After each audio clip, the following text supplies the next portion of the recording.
Hey guys, what's up? I'm Richie T at RichardTMTG on Twitter. I'm live here from the basement. Josh finally let me out from work.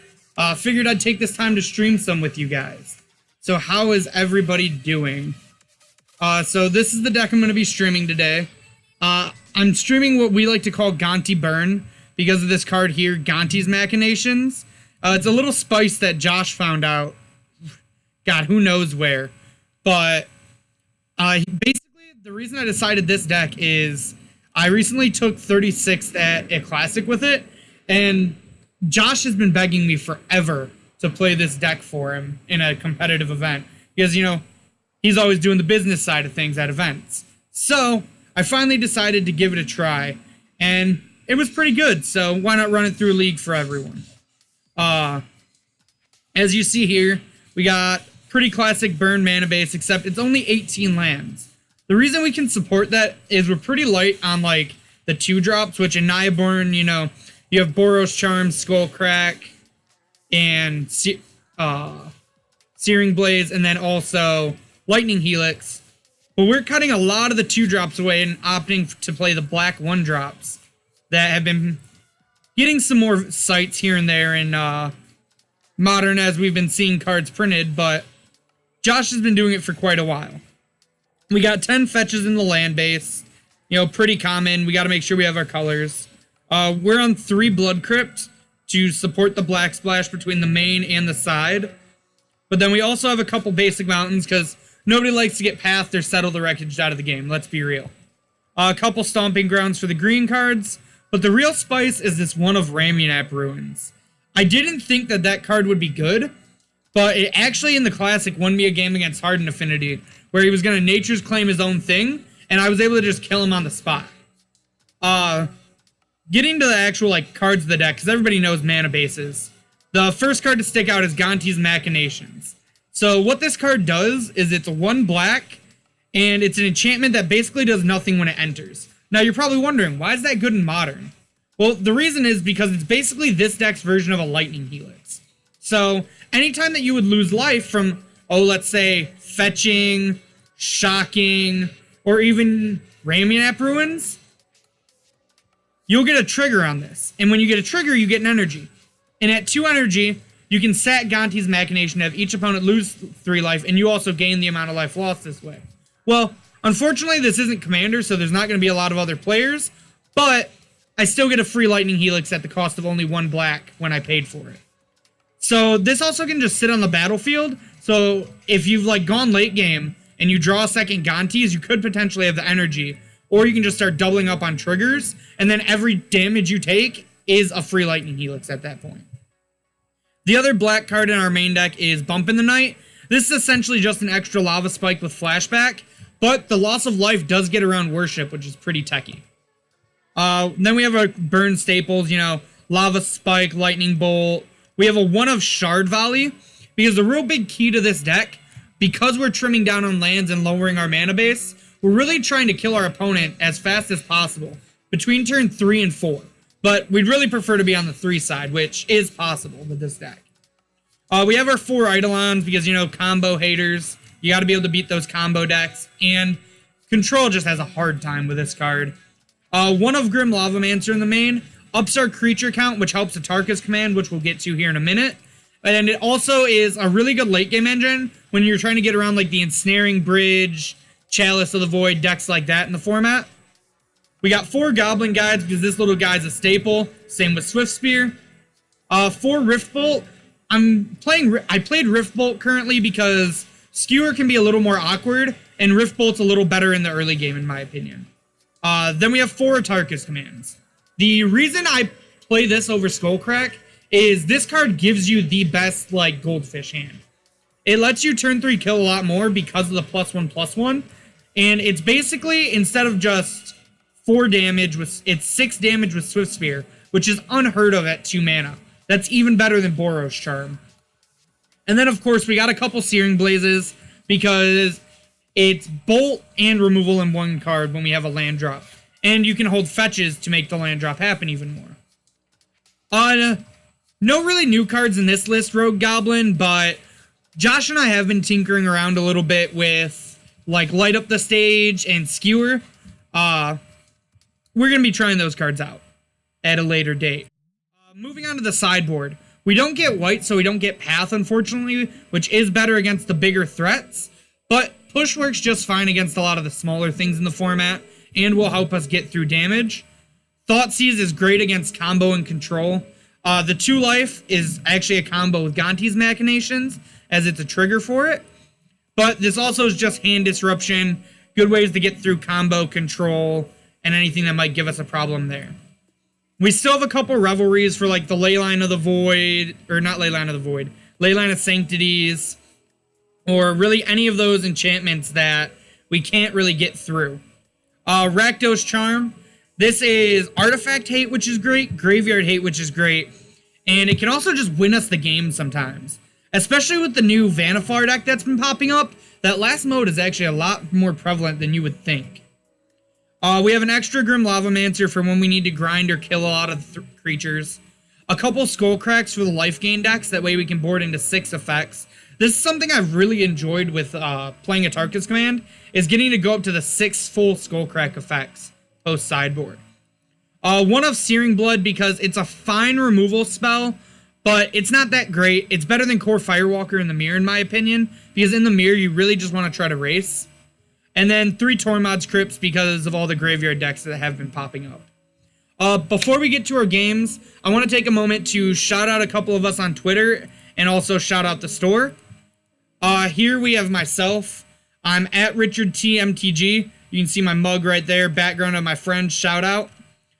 You can see a couple tweets I've been making recently as we go along. And then if we hop over to here, you'll see Clever MTG. My boy, Jeremy, he's a fellow streamer here. He has a giveaway going on right now that it's for this really dope playmat of Elder Deep Fiend. And here's all the, like, if you follow him on Twitter, it'll basically give you the whole description on how to enter. And there might be more giveaways from Mom's Basement Games coming up in the future, but I'll just leave you hanging there.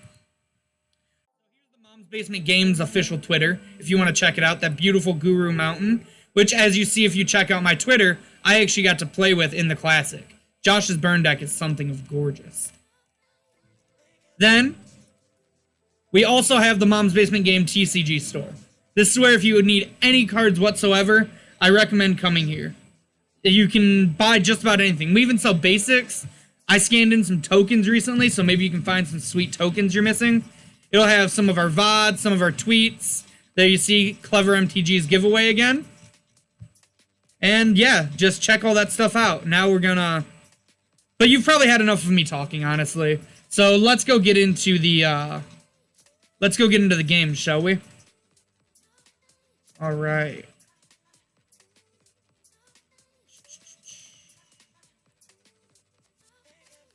Where constructed tournaments. Competitive Modern League.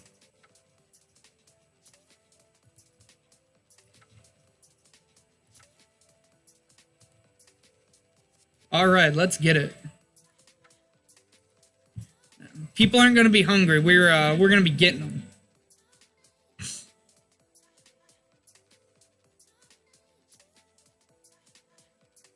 Which game are you talking about, Cough? Oh, you're talking about Jeremy's stream last night? Yeah, he, if you go check out our YouTube VODs, you can see Jeremy's video last night from Jund.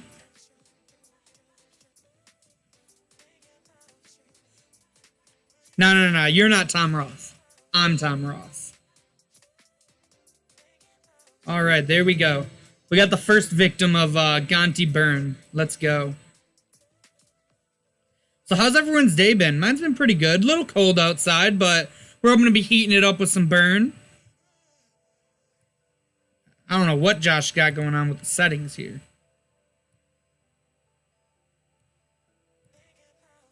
Weird.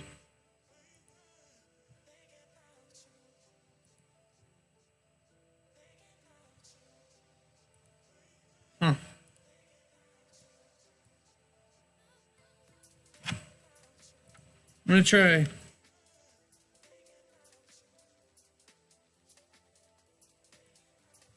I'm gonna try closing out and then opening it back up. Hopefully, there it goes. That's a little better. There we go. All right, sorry about that, guys. It appears we're on the draw, but we got 4 lands with a Swift Spear. I don't know. I'm not a big fan to keep 4 landers with this deck, especially not on 7. So I think we're gonna ship this one back. We don't have a creature here, but we have 12 points of damage. If the game goes late, we do have flashback here with Bump in the Night. So I think we're going to go ahead and keep this.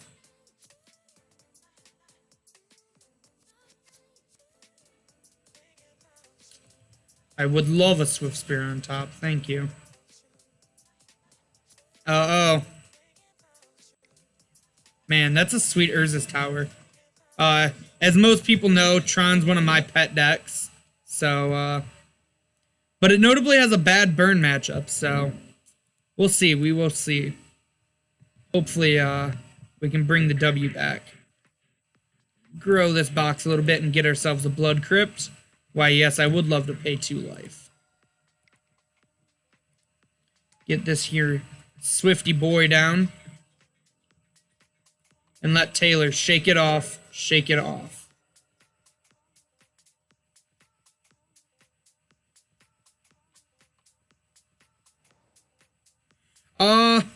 I'm probably going to end my stream. We'll see. Probably around like 10 o'clock or so, depending on, you know, how many people are in the chat, how many people are hanging out and enjoying it. If you ever want to, like, mention a deck to me, though, feel free to just hit me up on Twitter. I'll gladly respond to anything and everything people want to talk about. I love talking Magic. Alright, well, we're going to play this mountain, and we're going to show our opponent the true Burn way. We're going to spike him in the face, bump him, just hit him with the club right upside the head, you know, just to give him a little whap. Everybody needs a little whap from time to time. Then we're just going to let Taylor get on in there. Our opponent's at 10. We got 6 points in hand. Everything's looking Gucci. I'm sorry. I would love your bits.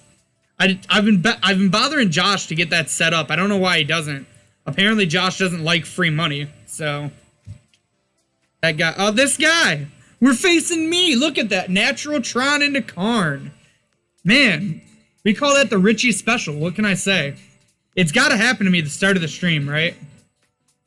Let's be real. It wouldn't be me streaming unless I got Karned on turn 3. Like, it's comic justice. Opponent's really in the tank with this Karn. Decides to go after our Blood Crypt. Perfect. That's what I wanted. That's the exact reason I led on the mountain, was to make him think that we were missing colors. This Gonti's is kind of a meh draw here, honestly.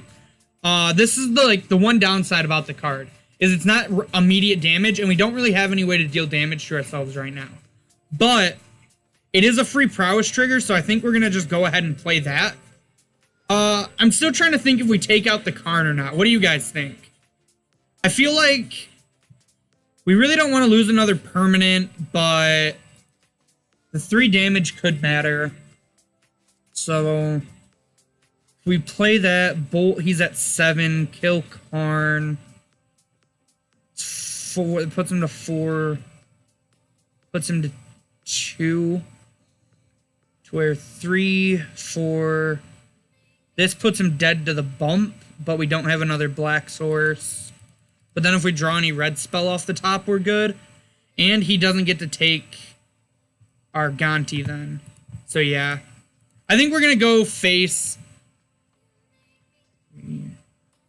No, wait, that's only 6. That puts him to 4.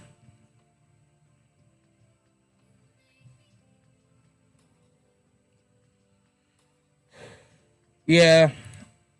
I think it's just right to go. Just go Chrome to the Dome.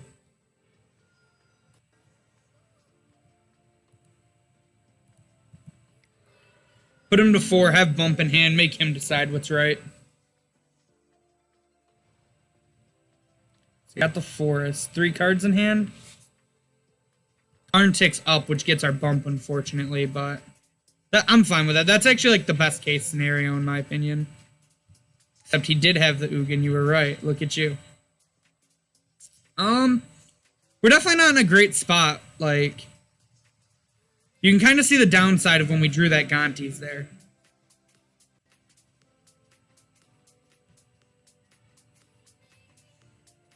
Here it comes again.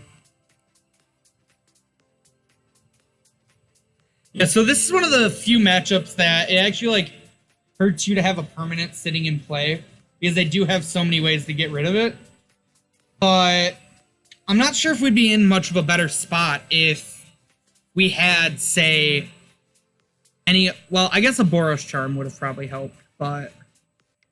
If it was any of the other burn spells from Naya, I'm not really sure if it would benefit us. I don't know, what do you guys think? Should I maybe just play Naya? I think any way you look at it, though, it's definitely correct to be playing a Tarkus command. Because, like, an Tarkus command would have made this game go so much faster.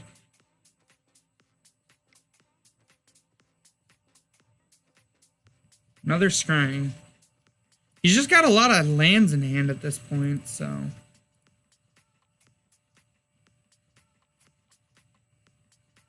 Probably get a Sanctum here if I was him. Or a Factory if he still plays Factory. I think Factory is really good in Tron. It's Sanctum. Okay.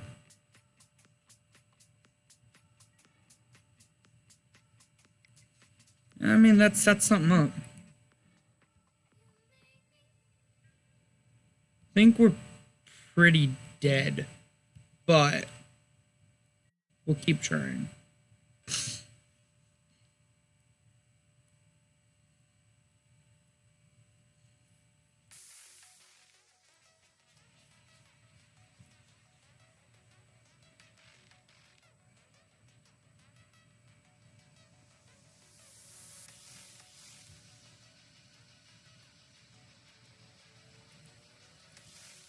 Yeah, like exactly what AO is saying. Like Gonti's 1 or 2 would have probably won me the whole game, but like unfortunately we drew it. It's the worst top deck, but like you're mentioning about the problems with humans, and it actually helps a lot against humans because what's our turns after that? Turns at 1. I don't think we're winning the game through that, anyways. I think we have to just hope to get lucky. That's not quite lucky. But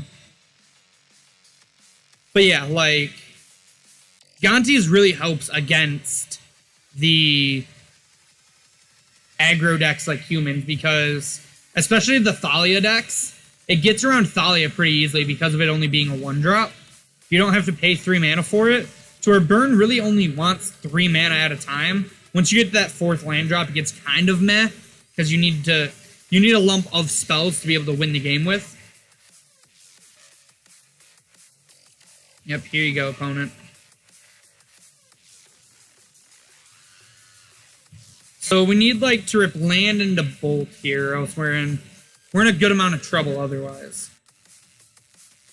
Well, so you're saying there's a chance. Oh, that's true. Karn does take it. Yeah, I think we're dead here, actually. I'm just going to go ahead and concede after my opponent makes a game action. Yeah. Unfortunate. I think this is a really good match, too. Like, we're typically just, like, way faster than Burn. So the way I like to sideboard is I just like to put everything in, so that way I think about everything in a whole. I know a lot of people think that this is kind of silly on Magic Online, but it's the action I use in Paper, and I think it does help. This is one of those matchups that Thoughtseize is great, that you don't get access to in Naya. You can really help, like, try to slow them down. I don't think Lava Man really shines here, even though he's great with the Tarkus commands. I like Revelry on the play. I don't really care for it on the draw. Rakdos Charm is definitely a maybe to cut. Searing Blaze is awful. Same with Searing Blood. So we're just going to get all of those out of the deck. Then we have 3 more cuts.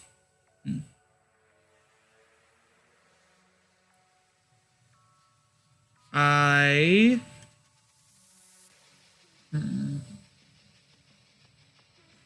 thinking probably the Rakdos charms because they don't do a lot of damage to him. And then maybe trim like a Gonti's. Because it is really slow in this matchup. Yeah, that's exactly what I was thinking about Skullcrack. Or, not Skullcrack, Rakdos Charm. It's probably a little ambitious. The Revelries at least deal damage to him. But the reason I like Cracks is it helps stop like a Wormcoil engine.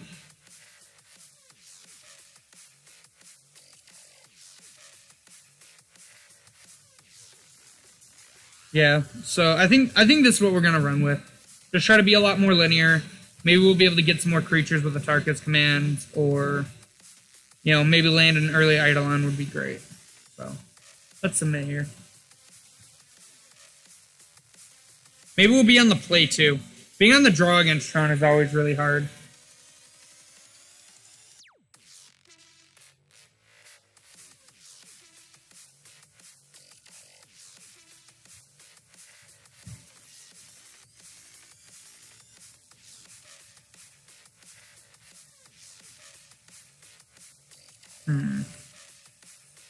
Our opponent's really in the tank. You can tell they don't have Feed the Clan in their sideboard for sure, though. They'd be slamming those boys in.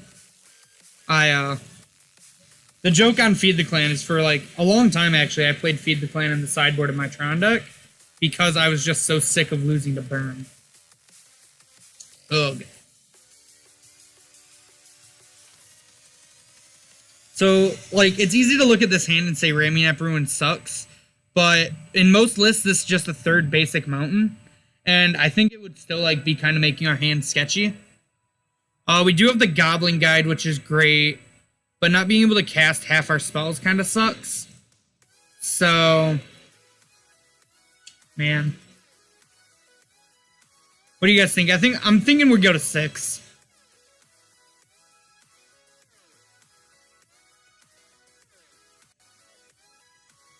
Alright, this hand's much better.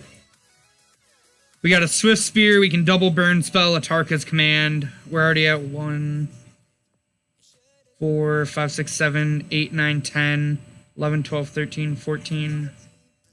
We're already at 16 points of damage with this hand. A bump on top. Yeah, I'm game. If we draw a land, this lets us kill on 3. So we'll lead Stomping Ground.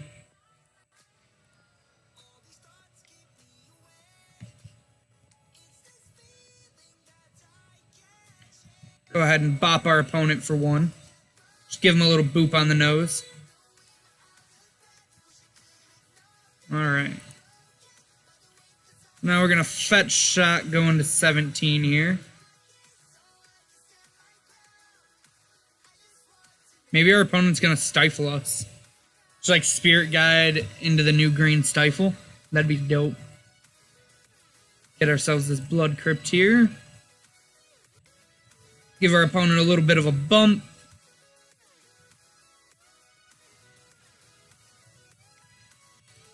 Go ahead and spike our opponent.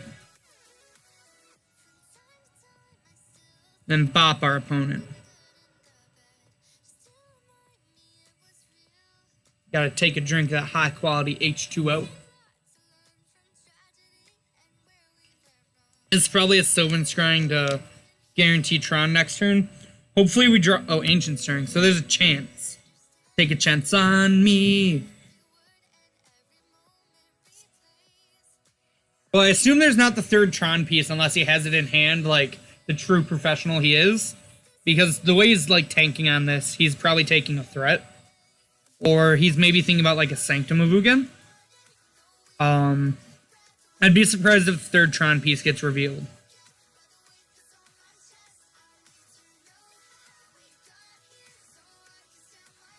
Expedition map, okay. So him taking map actually tells me he probably doesn't have the third piece, and he's just trying to set up. So, 3, 4, 5, 6, 7. This sets up lethal with the Atarka's command on the next turn. Oh. Let's float the right mana and not be a pleb. And we're gonna go upstairs with that bolt. Get those prowess triggers off. And then swinging with the homies, as they say. Our opponent's at 3. We got a 3 damage burn spell in hand. Everything's looking great. I'm really not sure how our opponent can get out of this that well. Even if they have Karn, like, what do they take? Probably the card out of our hand or one of our lands. I don't think they can really afford to minus on a Swift Spear here. Okay, yeah. That just guarantees us that we have lethal next turn. Because there's nothing at 3 mana that like can really punish us with both the Atarka's Command and the Monastery Swift Spears. So Feed the Clan could in fact punish us. But well,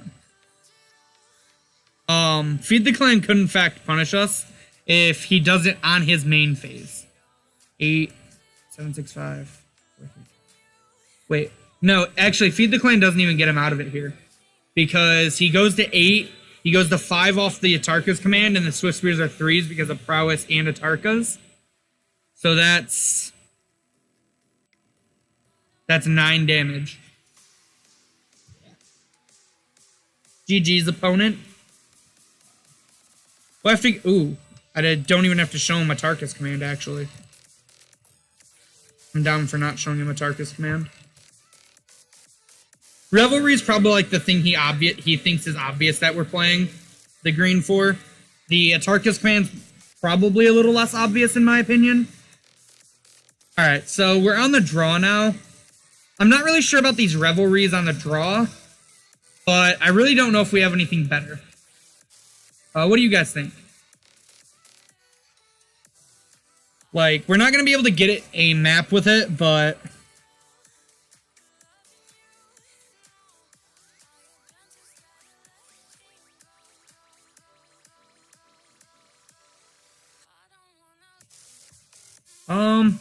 I'll have to talk to Josh about that. I'm not really sure how to update that, so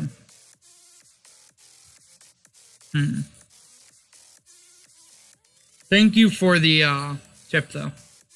Mr. Zarukai? Sorry if I'm pronouncing that wrong, like a pleb. But, yeah. I think Lavamancer's still way too slow. I think Gonti's just, this isn't the matchup for it. So I think Revelry is probably just better. It can tag an O-Stone if we need it to on turn 3. So, yeah, I think we're just going to run everything back. Run it back the way we sideboarded for game 2. And hope we can get our opponent again. And this hand can definitely get. We'll probably lead on the guide. And then probably like bolt Thoughtseize or double Thoughtseize if something good is worth taking. I don't think we want to lead on the Thoughtseize. Ooh. Maybe we do now.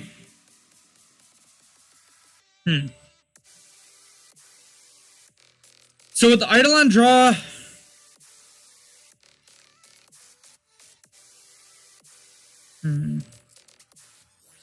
with the Eidolon draw, we actually will take 4 off each Thoughtseize.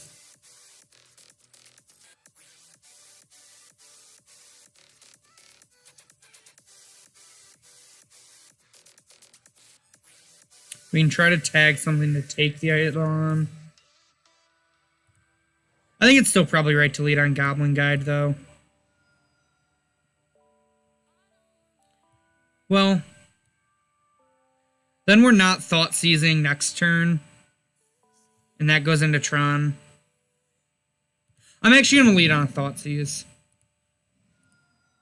Talk to me if you think this is incorrect, but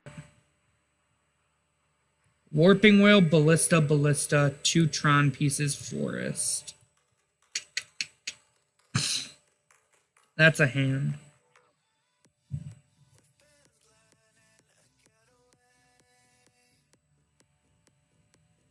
I kind of want to take the Warping Whale because currently his hand cannot kill the Eidolon when I play it without using both ballistas. But Warping Whale could let him do that. But yeah, I think the take's Warping Whale. Kind of punished for not playing the Goblin Guide, because I would have rather let him have that whole hand. But there's no real way to know. Yeah, I agree, AO. I think the Whale is definitely the right call. You just, like, draw it like a professional. Oh, yeah. Nice job, opponent. I'm proud of you. It's the way I like to see my opponents play Tron. The tower's gone. That's all still in his hand.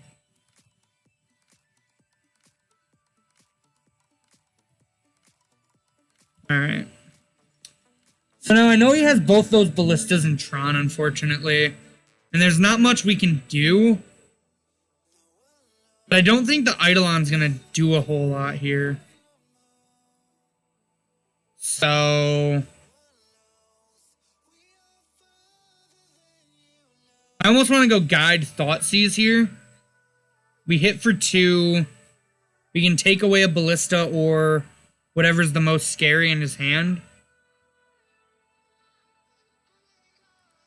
Yeah.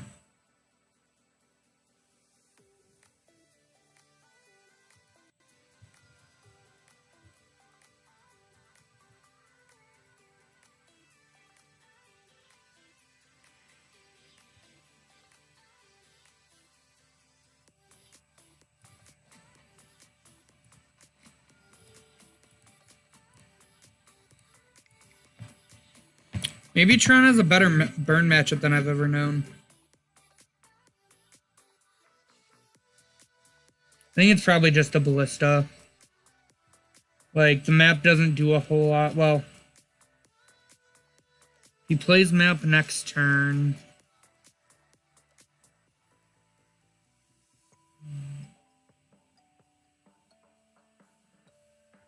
I'm going to take a ballista because I don't know if we can beat double ballista because of how slow we're going. And if he takes the turn off to map, he can only play a ballista for 2. And then that means he has to trade it for the Goblin Guide, and I can play Eidolon.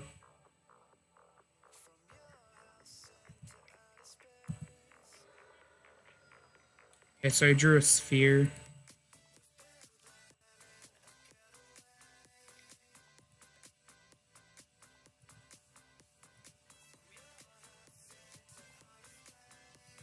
Yeah.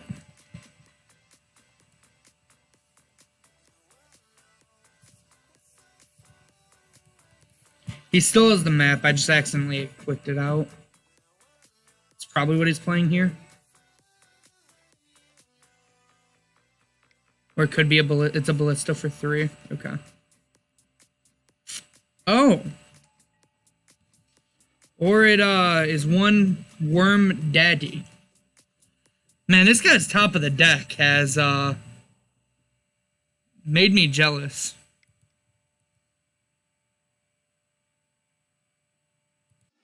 We're gonna suspend Rift Bolt, pass, and let him attack with the Worm Coil.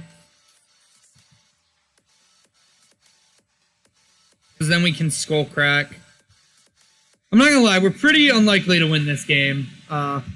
Feels kind of bad to lose my first game on stream to Tron, especially considering I think we're really favored against Tron. Like, I think we're generally going to be faster. But like, turn 3 Worm Coil is definitely a way to beat us.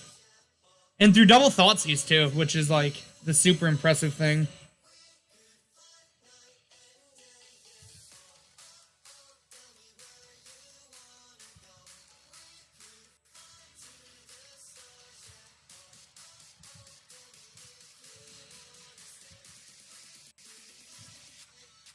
Yeah, I don't really know what we can draw to get me out of this, but we'll take another draw step, I guess. There's no harm in it.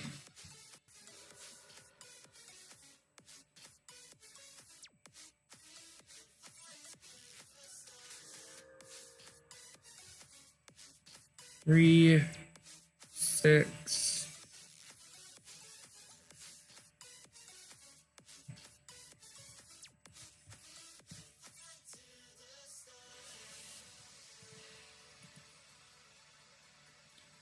Yeah. Unfortunate.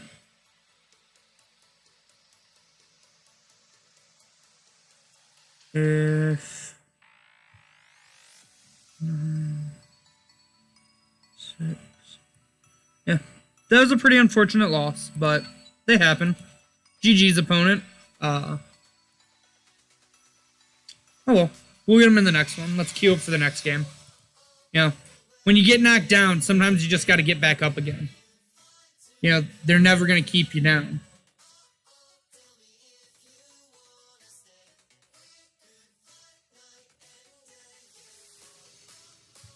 All right, here we go. Man, what is going on with this? Moto's having some issues.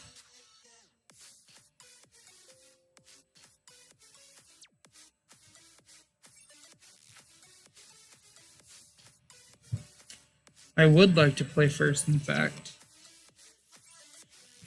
If we're against the creature deck, this hand's nuts. It's fine otherwise, but it's definitely a keep with turn 1 Swift Spear.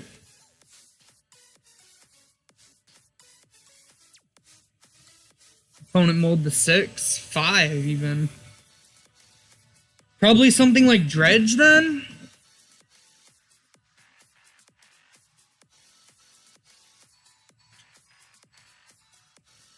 So...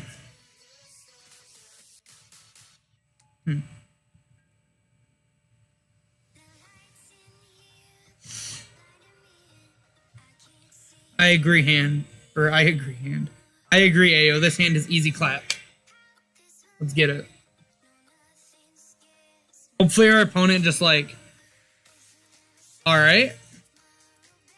Huh.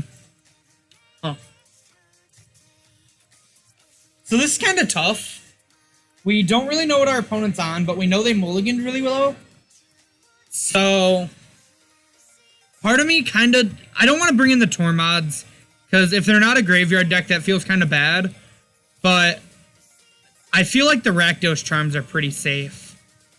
Normally I do the 15 in, 15 out, but I really don't know like what to consider even.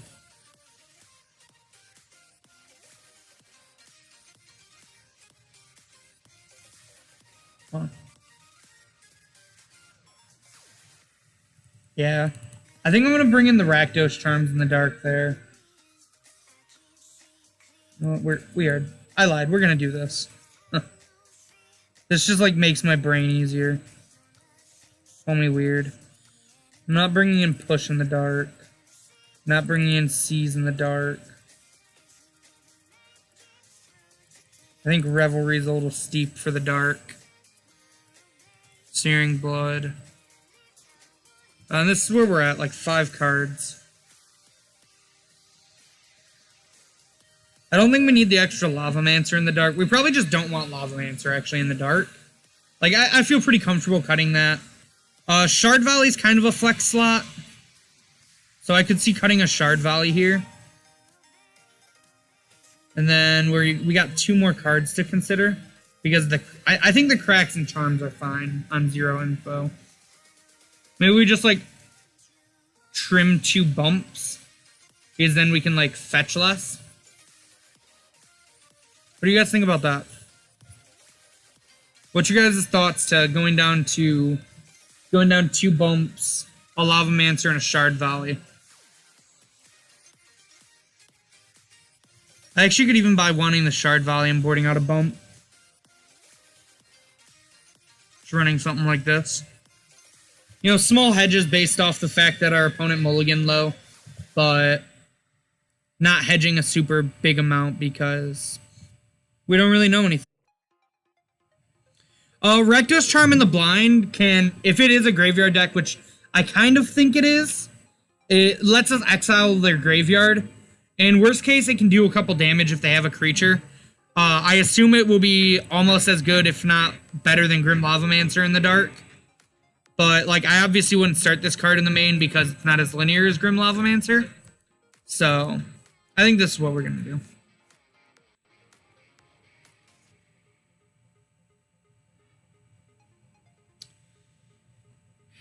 Man, if we were playing Hearthstone, this hand would be great. Unfortunately, we're not. Our opponent kept 7 this time. We have a decent 6. I'm going to definitely keep in Eidolon, Skullcrack, Searing Blades. This hand's very versatile. That third land's definitely going to the bottom, though. As I was telling you before, most burn decks... Oh, Stomping Ground? Yep, Dredge. So see, the Rakdos Charm was really good. There's merit to bringing in Tormod's Crypt, even in the dark when your opponent moles that low, but I think that's a little risky. I'm just going to Bloodstained and pass. Yep. We're going to pop out our opponent's hand here. Get Prized Wooded, Cathartic Wooded. No Dredger, so that's a plus to start. I'm sure this looting's going to bin one, though. Yeah, it's just like, not many decks would, like, ooh. I don't think they have that good of a hand based off their discard. Oh. Hunt count 1, I didn't fetch. It's okay, we'll pretend I did that because I wanted, yeah. I'm gonna fetch a basic, but I would have definitely fetched, like, a Blood Crypt here. Tap, so oh well, no biggie. We'll just stick an Eidolon and hopefully watch our opponent not do anything this game. Like, I think they probably had a fine hand to keep. Not hitting a Dredger in as many cards as they've looked is pretty unlikely. Still no Dredger, so we might have a chance, boys. Dredge is actually one of the decks I lost to in the Classic. She's a very good player, and she, on turn 2, had milled over 20 cards. So, we might see a Cathartic flashback, or a Conflag flashback here, depending on their hand. But, more than likely, probably just a Faithless. They're fine taking 2. We get to Searing Blaze the Bloodghast here. Or actually, we're going to Searing Blaze the Prized Amalgam that's coming back. The Bloodghast doesn't super matter, and it's more likely to be able to come back than the Prized Amalgam. Especially with them just passing here. That's interesting. Okay.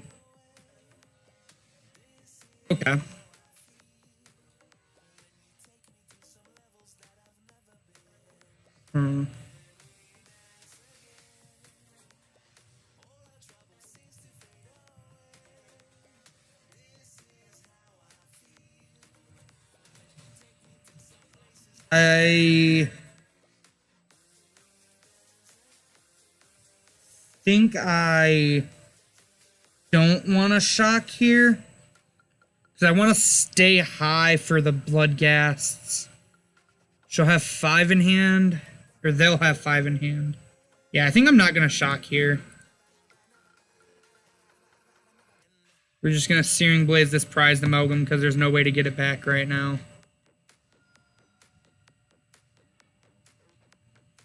Well, I guess that actually was a mistake to not shock.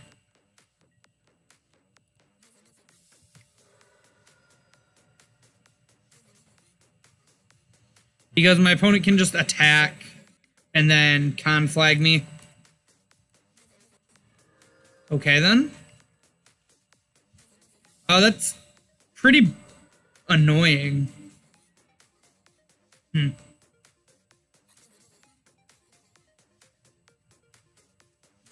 Didn't expect the hard cast Creeping Chill.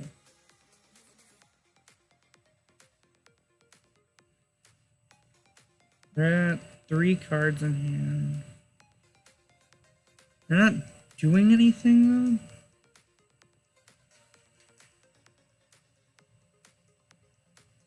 I don't really want to block with this Eidolon because they can play a land.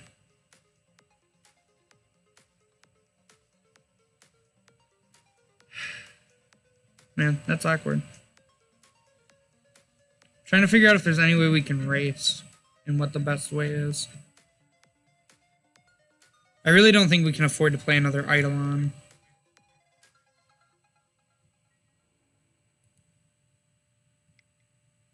I think we probably hit for 2.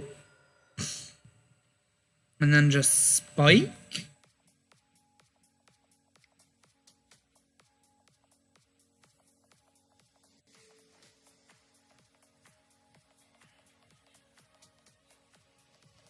Can't really afford to spike.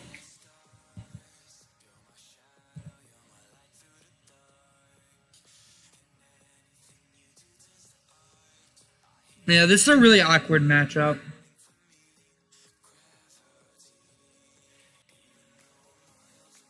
It's almost one where I could see potential. I didn't do it at the Classic, but I could see where you'd want to board Eidolon out. Especially on the draw.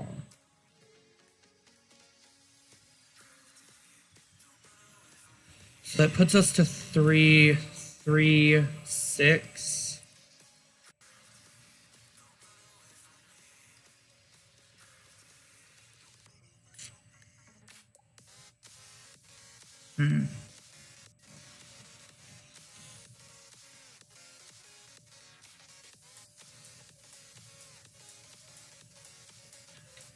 Yeah, we're just dead.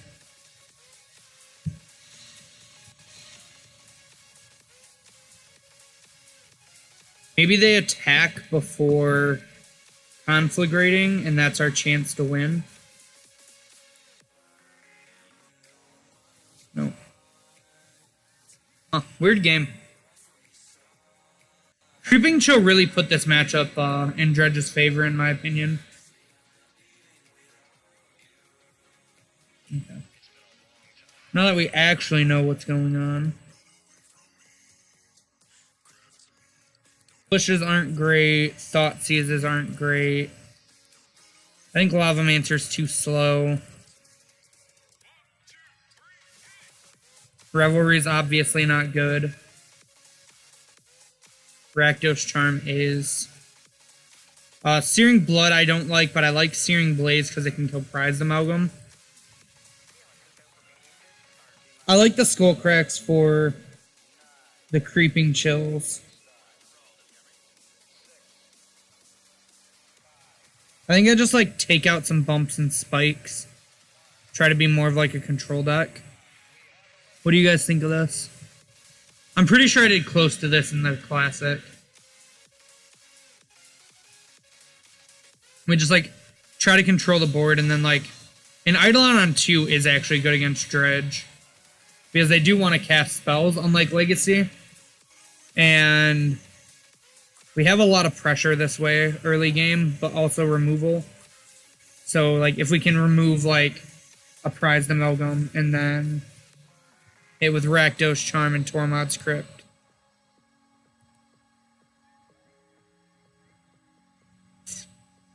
What do you guys think in chat?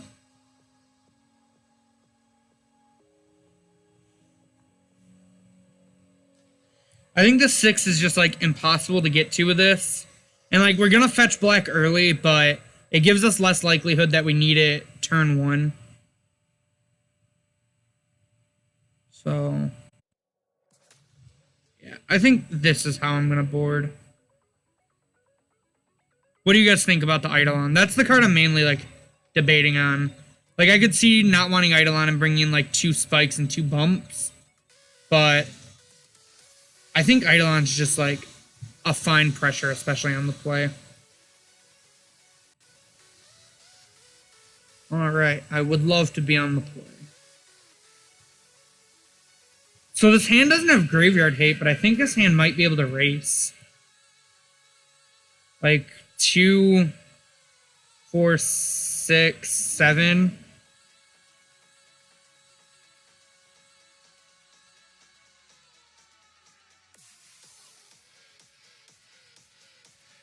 Bump's, like, almost always strictly better than Spike. But I don't expect the game to go to the point where 6 lands is gonna be good. And, like, I don't always have to fetch for black. I'm going to, but I don't think you fetch black. Like, I think there's times I can wait to fetch black and fetch it tapped if I'm in an aggressive matchup. And if I have a bump instead of a spike, I can't really do that. So we know they have a dredger this game because they're going to draw loam. But loam's pretty slow, and it's small. It's a small amount of dredging. Yeah, I kind of punished with the Atarka's command draw for not getting green. But I don't think it's right when we have a black card in hand. I think I'm just supposed to be able to cast my spells. And, you know, this is kind of the problem with 3-color burn on 18 lands. Like, sometimes you don't have all your colors, but I think with 20 lands, you flood too much. Potentially 19 lands could be correct, but I really didn't have many issues. They drew a Bloodstain, and they're going to draw Looting. So we know they're at least for sure looting with a loam.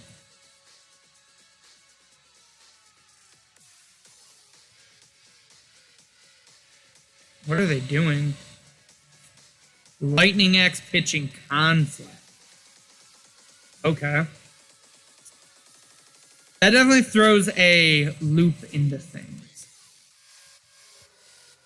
Are they just going to Conflag my board next turn?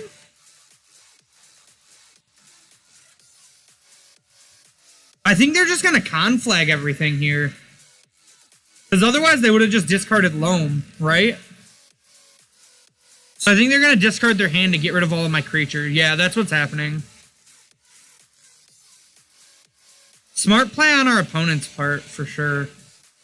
Discarding double Loam. They kept a kind of slow hand, but it's definitely doing a number to us. So because we drew another fetch, we're going to play out this Gontes right now. 3, 6, 9. Because this is the way to trigger Gontes.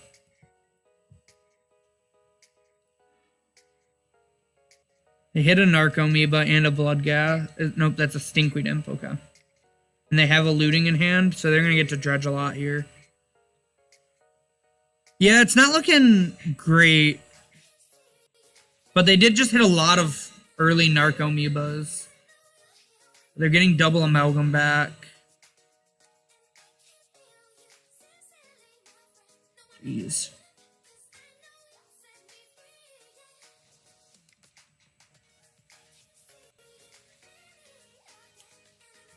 Yep, here comes back those prized amalgams. I'm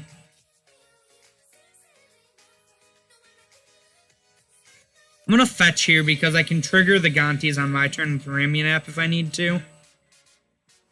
And I kind of want to get this Stomping Ground tapped because 7, 8, 9. 9's a lot.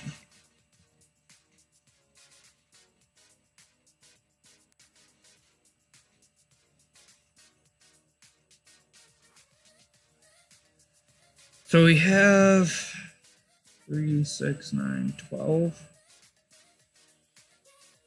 That's 12 points of damage. We can cast them all the next 2 turns.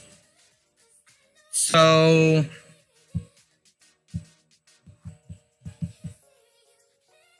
as long as they don't hit 2 Creeping Chills, we have another draw that can potentially win us the game.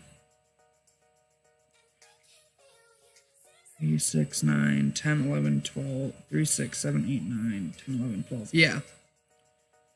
He just can't hit double Creeping Chill, or else we lose.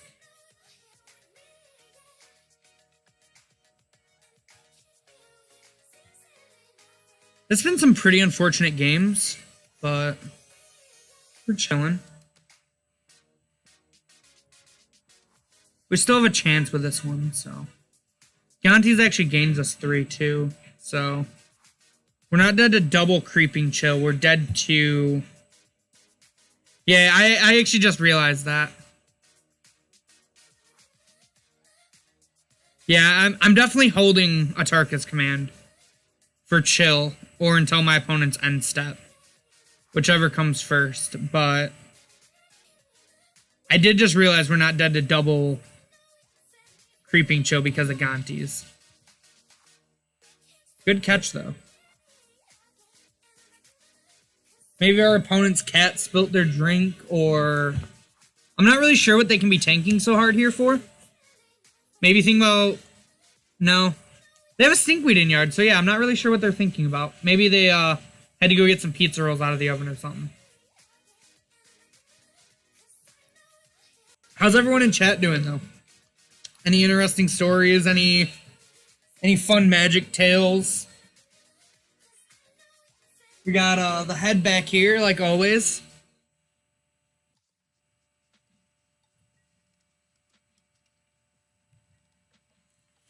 Alright, our opponent is back. They did hit a Creeping Chill. So... Gosh, I gotta make sure I don't mess this up. I normally would wait to cast the Atarka's command right now, but I really don't want to mess this up. I'm not that great with Moto, I'll be honest.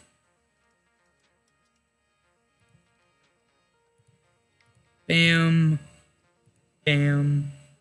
Thank you, ma'am.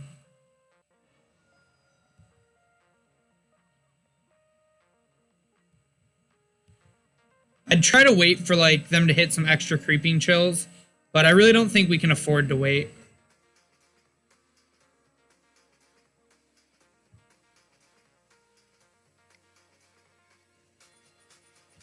Loan back some lands, sure. Bloodghast comes back, but it can't attack. Yeah, I think we're gonna get a draw at it, boys. Let's, 3, 6, 7, 8, 9. Yeah, we can take this. So, in case we draw a Gonti's, I'm actually gonna do this before sacking it.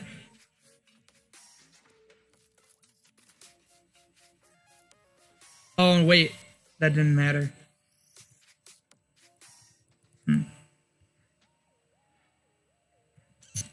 Oh, no. Man. Feels bad, man. Clap.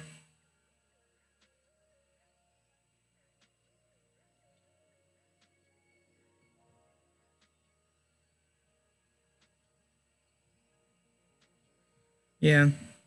This game did show, like, the strength of Gonti's, though, because it would have survived another Creeping Chill. But, unfortunately, we drew the Eidolon instead of anything good. And, like, this is actually, like... I don't like to look at it like this, but if we would have left in things other than Eidolon, we would have, like, won this game here. But that's probably just, like, too constructive of thinking. Oh, well. Off to the next one. What do you guys think? Do you think Eidolon should probably have been in my board against Dredge? Like, game 2, I think we're definitely supposed to leave it in, because we don't really know what our opponent's on. We were just hedging with, like, the Rakdos Charms and Skull Cracks. But maybe I should have just had, like, more Burn in my deck instead of Eidolon. Because they do get under Eidolon pretty easily. I'm definitely not a Burn expert, even though I feel like I play this deck pretty well for the most part. What decks do you guys like to play? Yeah, I agree, Ayo. I think that was it probably should be a board out, but, like, this is a learning experience. I haven't played Burn in a super long time, except for in that classic. And that was one of my thoughts when facing Dredge, was that Eidolon should come out. But I definitely think on the draw it should. But on the play, I think it's a little more up in the air. I don't know. It's something I gotta learn. Something we gotta figure out the more I play Burn and the more I stream for you, because, you know, I'm gonna be here. I'm gonna be streaming more with Josh for sure. I really enjoy streaming. I hope you guys enjoy me. We're probably going to be playing Burn every week, as that'd get kind of old. And I think Josh probably wants to take a hit at his deck at some point. Who knows? But anyone got any interesting plans this weekend? I don't have a whole lot going this weekend, but the weekend after, I will be in Dallas for the SCG Open. Not quite sure what I'm going to play in Standard yet, but... Oh, here we go. We got an opponent. Let's get it. I don't know why it keeps doing this. I'll have to talk to Josh. Something might be wrong.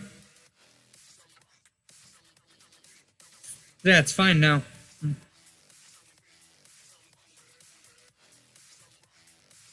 This hand looks great. I'm flying in by myself, but I'm rooming with Brian Carey in Dallas. But his flight gets there a little later than mine, unfortunately. I'm pretty excited. I love this new standard. We brewed up a pretty sweet Rakdos deck that unfortunately wasn't that great against mid-range, and there was a lot of mid-range for week one. Typically, week ones are more aggro/control, so that's what we were preparing for. But, you know, everything doesn't work out the way you want it to. There's always more tournaments. Plus, if that deck would have worked, I wouldn't have gotten to play this Rakdos deck in the Classic, and I wouldn't be streaming it here for you guys. Who knows what I'd be streaming. Alright. Let's get ourselves this here Blood Crypt. And play one Swifty boy. Get in there, you little munchkin.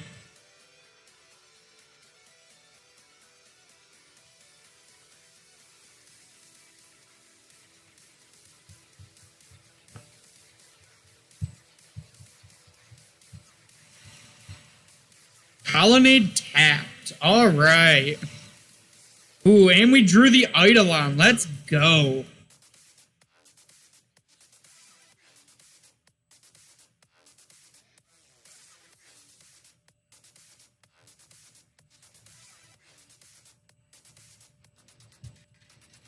Yeah, I feel like you either have to be able to beat the Krasis mid-range decks or play a Krasis mid-range deck. I'm not really sure like which line I'm gonna fall on yet.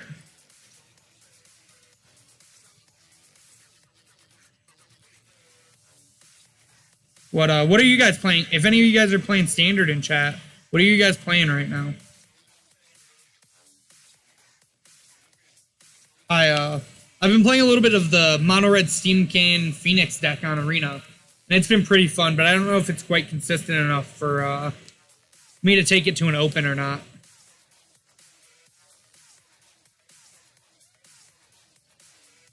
He gets a decent amount of turn 4 kills, but like, I've also just lost to green-black a couple games because I've literally done nothing. Okay. This was a good Gonti's draw.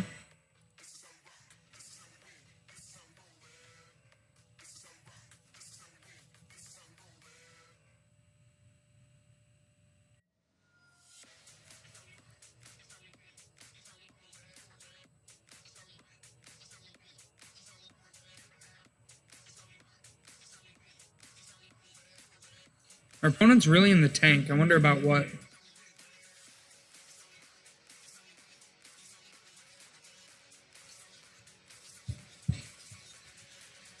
So there's merit to holding up a Tarkus here in case they kill something. But I think I just like launching the spike off here.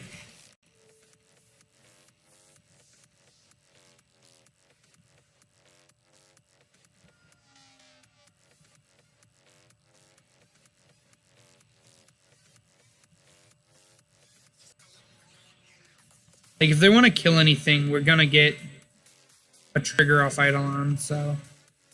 If not, they take 5 and they're at 10. Yeah, I assumed a path. Pathing the Eidolon. Sure. I would, in fact, like to resolve Path's ability. If you guys seen on my Twitter, you could actually see, like, the burn deck I played. I got to play these gorgeous Guru basics of Josh's, and like they look so nice, especially in person. All right, we got our opponent down to 6 because they chose to kill our Eidolon instead, which like I get. It's probably hard for them to get through Eidolon, but Snowsphere did deal an extra 2 points of damage compared to the Eidolon there.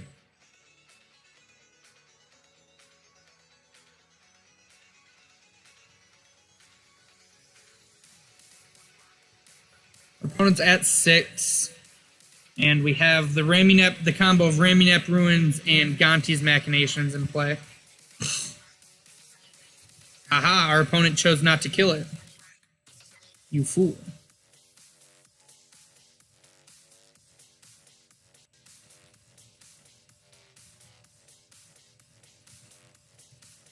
As the boys say, yeet. We drew a Hallowed Fountain. Let's see if they have any effects before blocking. They will. A V-click. I think Atarka's command will kill through that. Yeah. So, we're gonna ping ourselves with Raminep Ruins to get a Gonti trigger.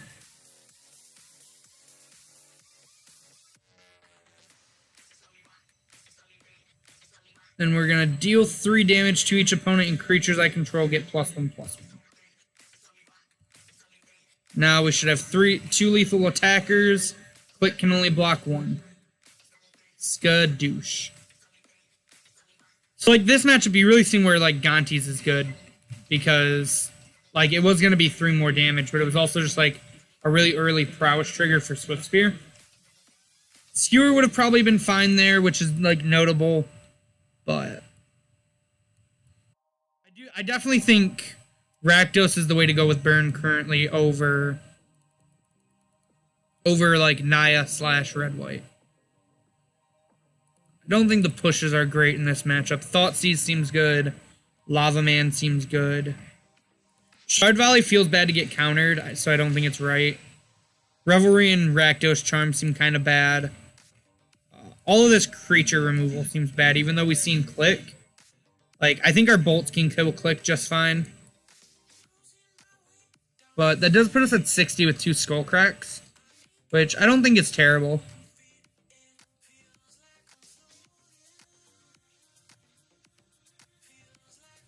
What do you guys think about this?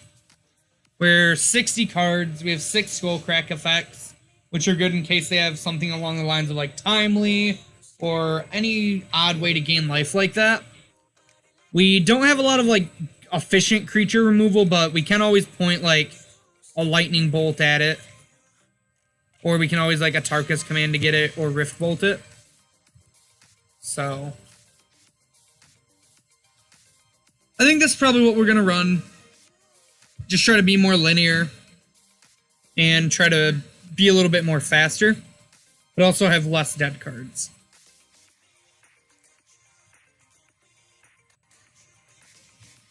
Alright, here we go.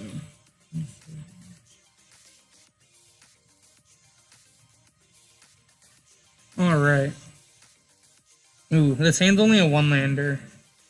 But against control, we can probably expect to have for the game to go long.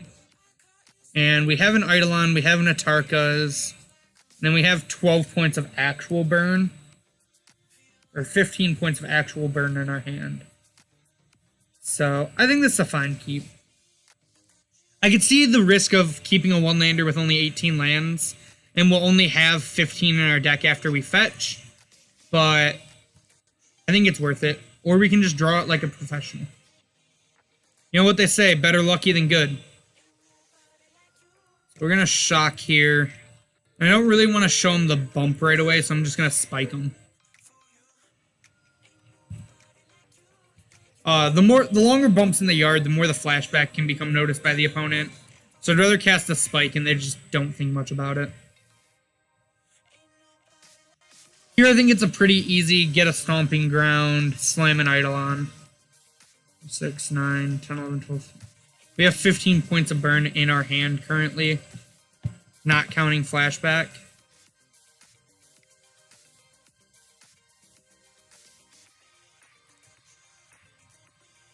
Alright, the Eidolon's stuck, which kind of surprises me. Maybe it's going to eat a path here, which is great for us. Ramps us, and also gives us 2 damage. Just the pass here seems odd. I'm going to start with an attack. Hmm.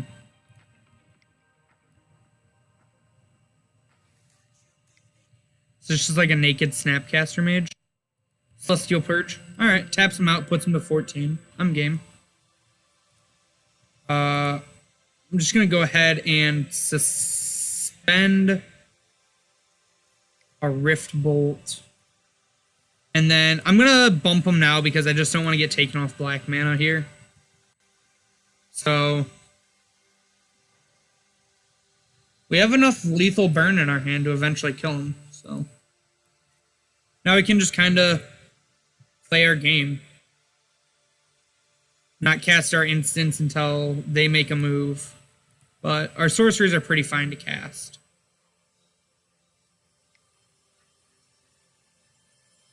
Negate it. Okay.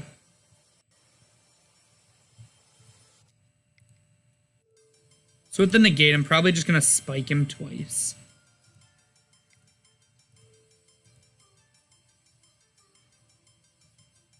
So that's a pretty common move by Control that I'm not, like, 100% sure if it's correct. Like, I get wanting to counter the Rift Bolt, but, like, we have so many ways to deal damage, and I'm not going to respond until you, like, he's dead here now because if I draw a land, he dies because he played Jace. If he doesn't have a Dispel. And, like, there's nothing I'd, like, not find drawing here. So, whatever he gives me, I'm okay with. Alright, I guess that's the one card I'm not okay with him giving me.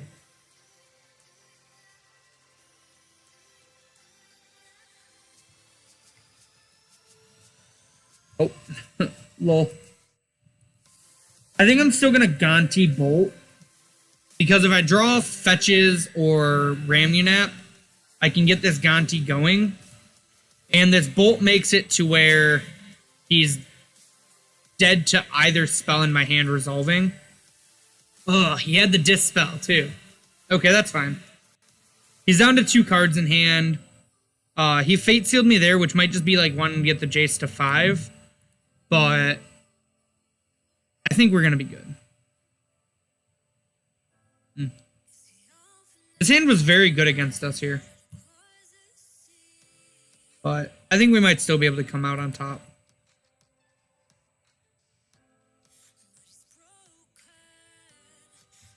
An opt main phase. Sure.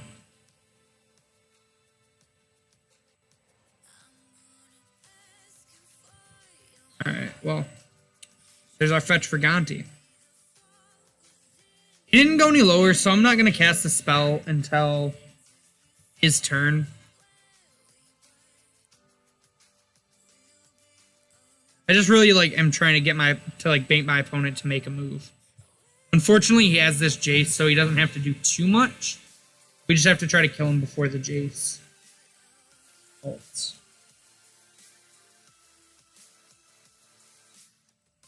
He's casting something and I'm interested. He's just deciding to brainstorm here. Okay. I'm fine with that. The brainstorm's probably because we have this fetch. So it might actually be reason to keep the fetch in play. Because if he's going to brainstorm, that's just more time we buy.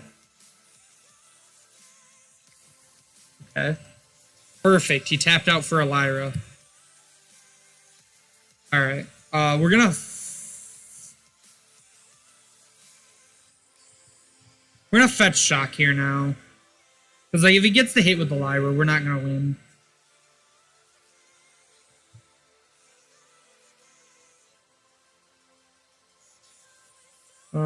We'll get an extra Stomping Ground.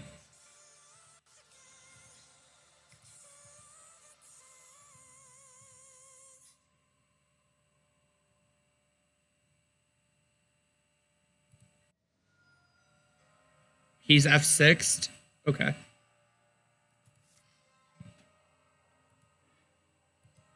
That resolved so fast, I'm pretty sure our opponent's just dead.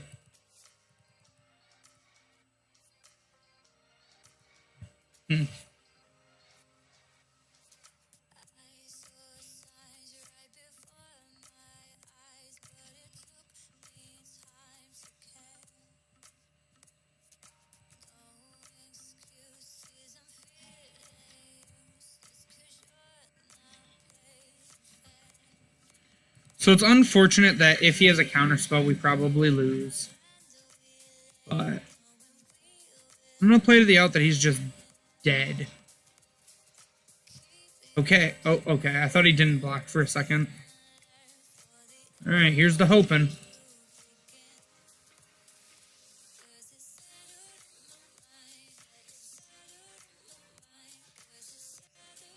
We got there, boys. Alright, we're on the scoreboard. Let's rally back. Let's rally back to a 3-2, shall we?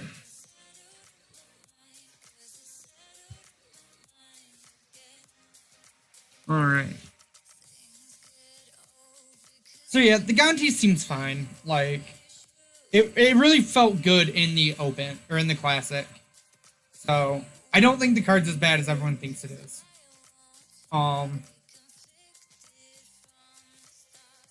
I definitely think this deck's fast, though, which is important for Modern right now. Modern's in a very weird state where really everyone's just trying to see how fast they can kill someone. Like, you're not gonna see, like, you'll see mid-range and control, but primarily there's the Phoenix deck, there's Dredge, and other things along those lines where Modern's gotten really degenerate and also really graveyard dependent, which is why you see us, like, we have to play Tormod's Crypt because, like, things can just come back from the yard before we can, like, afford to hold up a mana to pop, like, a Relic. Because Relic's good because you get it. Man, I don't know why it keeps doing this. This is weird. I've never seen Moto do this. It's like it's like a quarter of a burn spell. Oof. I think we gotta ship this here one, unfortunately. 4 lands is a lot. We do have Goblin Guide, Riftbolt, Lava Spike. But this deck's really land light, so I think mulliganing a 4-lander's fine. Oof. I think we unfortunately have to keep this on 6. I'd prefer not to, but I don't think we get enough out of mulliganing it. We definitely do not want that 4th land on top. Alright. What are we against, opponent?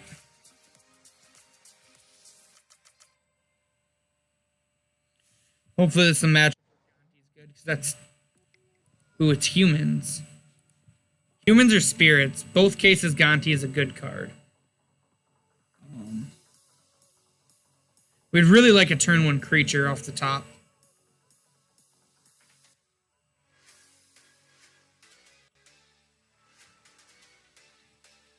Oof. 4th land again is pretty bad. We've gotten pretty unlucky with drawing lands this game.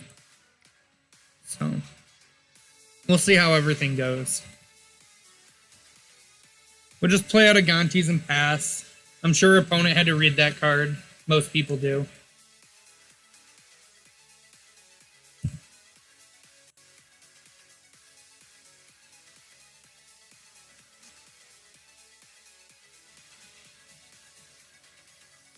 Yeah, so how is everybody's Wednesday or Thursday? It's not Wednesday anymore, Richie. Oh, it's our turn. Man, we drew a 5th land. Unlucky. I guess we'll just play a Mesa and pass here. It's fine. Our opponent did keep a 1-lander, so maybe we can get there, but that means their hand's probably just like full of creatures, yeah. Especially if it's humans.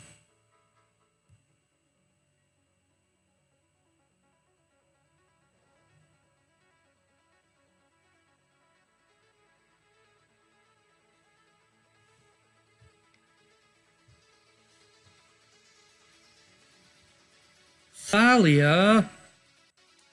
Opponent, that's not nice.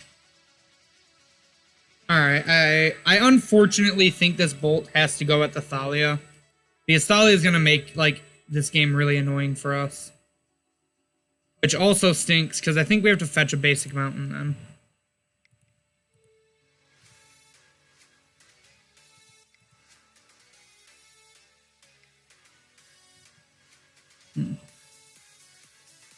What do they got for us? Good old double Thalia hand. Ooh. That, as we'd call in the biz, is a good draw. So I think we're going to get the second mountain here and just really try to preserve our life total. And we're going to just cast this Searing Blaze right away. I just don't want to give my opponent the chance to vial something else in.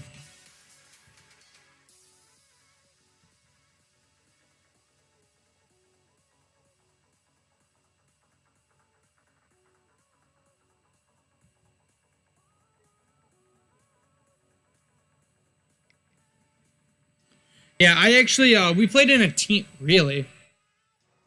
Wonder what their hand is. We played in a team event at the very beginning of the year. And one of my few losses was actually to, this is probably a lieutenant, yeah. One of my few losses was to Green-Black playing Phoenix. I think it's got a lot of favorable matchups. And I definitely think, if you want to play a mid-range deck, I think that's definitely the way to go. I think it's better than Abzan or Jund right now. Eidolon's interesting, but might be kind of awkward.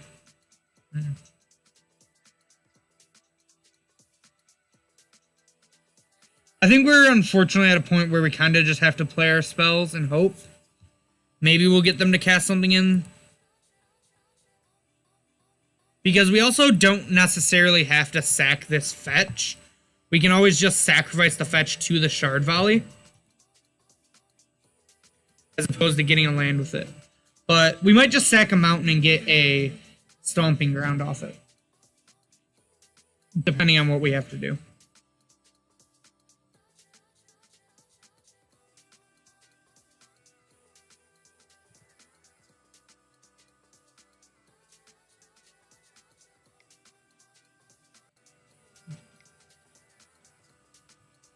Another Reflector Mage. So we have 6 damage. We're going to be taking 5. So we're essentially at 14.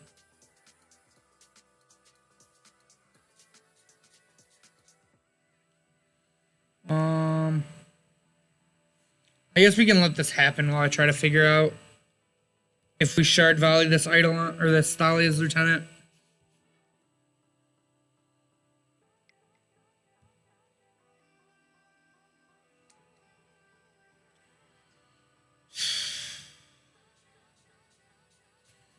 Three, 6, 9, 18. Yeah, we have to Shard Volley a creature here, which really sucks. I think it's the Lieutenant. Just because this thing can grow more.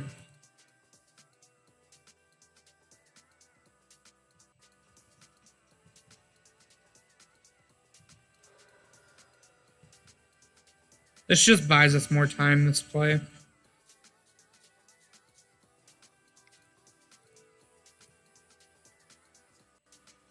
We can't cast Eidolon until their next turn. 4, 5, 6, 7, 8. 9. If they have a Lord, we're dead.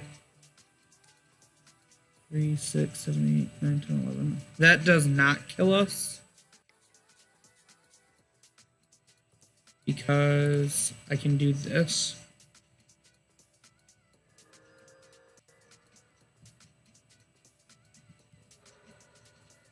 Not sure what we can draw here. Definitely not another land. So yeah, that game was really close, and I think if we would have drawn less lands, we probably would have won. Just kind of unfortunate there. But, it's Magic. Magic has variance. I know a lot of people talk about, first stream curse. Jim Davis actually talked about it in his first stream for Cool Stuff Inc. You know, bad variance happens. Rakdos Charm sweetened this matchup because of the mode to deal one. Don't think we really need crack here.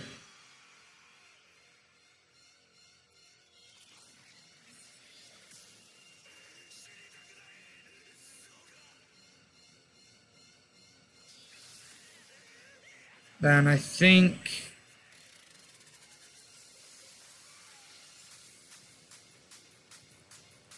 we can just like cut the spikes in 2 bumps. I did this a lot of the weekend, which is like go down on spikes and bumps. Just because like they're the burn spells that interact the least because they have to. Or wait, no, actually, I took Rift. I think I take Rift Bolt out in this matchup because of Meddling Mage.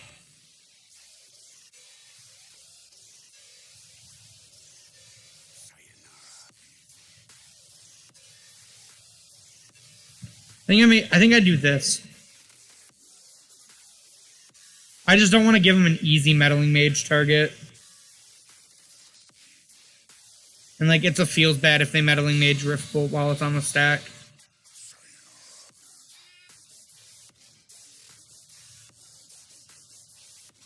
Yeah, I think I like this.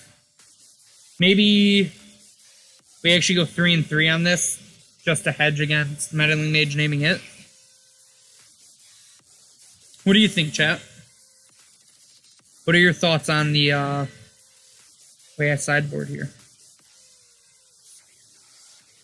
I like Atarka's because like Atarka's the +1/+1 can be a blowout in combat. Alright, this hand looks great. If we draw a second land, like, I actually don't know how we lose.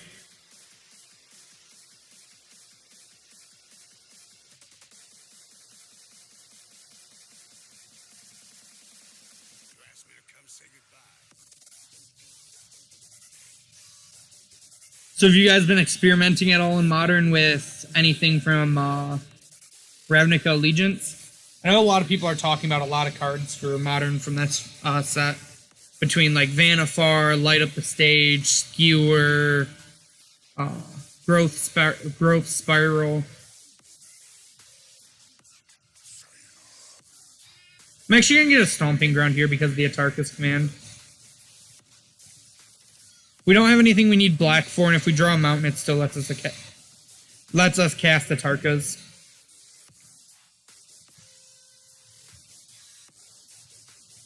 Lieutenant is on top.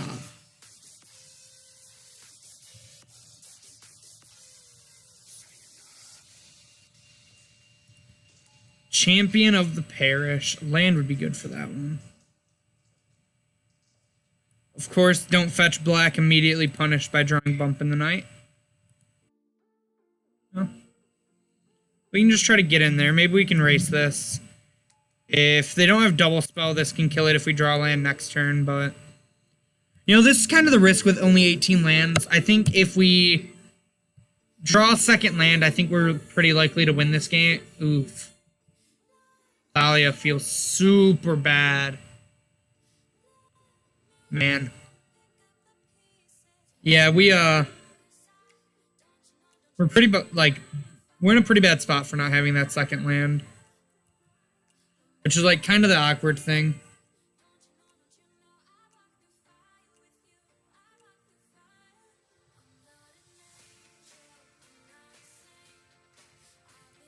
Yeah, that's kind of what Josh and I think, but, like, a lot of people have been telling us we're crazy. So I'm willing to give it a try, but I really don't know if it's better than just playing like a normal burn shell, kind of like this.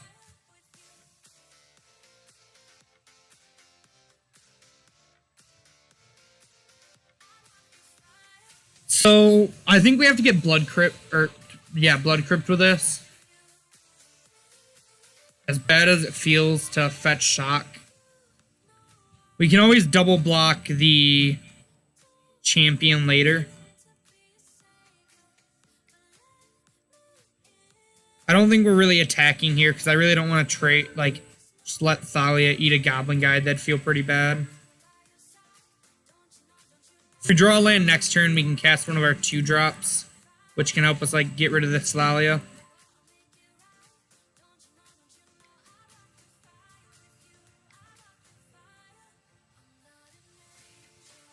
Yeah, oof. That is a feels bad man clap. Is he gonna? Are they gonna choose the gain for though? Or yeah, I figured they'd blow up Eidolon. They're not on a Vile plan, so.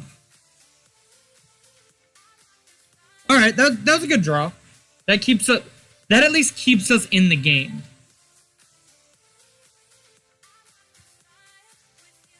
So I kind of want to try to get my opponent.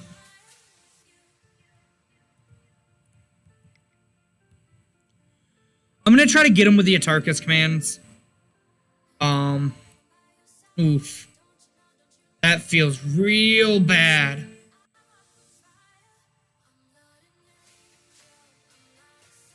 Really? Alright, we get to get him here if they actually do this.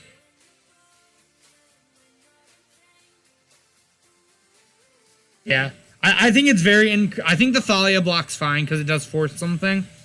But I think the Night block is extremely bad. Because he has Phantasmal, like... Since he has Phantasmal, I'm almost tempted to not cast this. Okay, if I'm getting a 2-for-1, I'm for sure doing it. He can gain 4.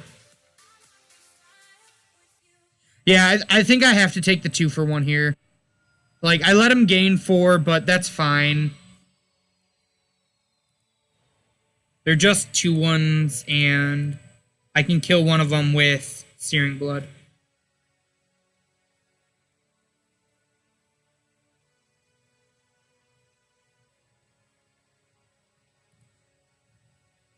Skadoosh.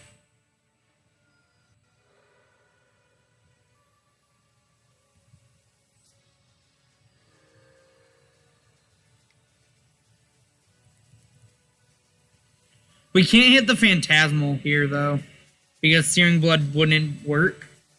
We have to kill the actual Knight.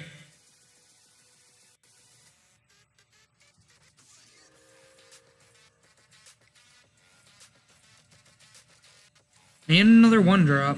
They're at 11, though. Okay. So I think I'm going to shock here and just kind of, like, play my whole hand. And just, like, try to go. I think we're still killing the Knight because it can trade. The Champion's just kind of a chump block. Oh, no! I mistapped. Oh, man, that feels really bad. That was really bad on me, guys. I'm sorry. Damn. Oh, well. You know, you make misplays sometimes. You can't just live in them. Man, he would have had to have blocked here, too. Oh, well. This still, like, makes him have to decide what to do.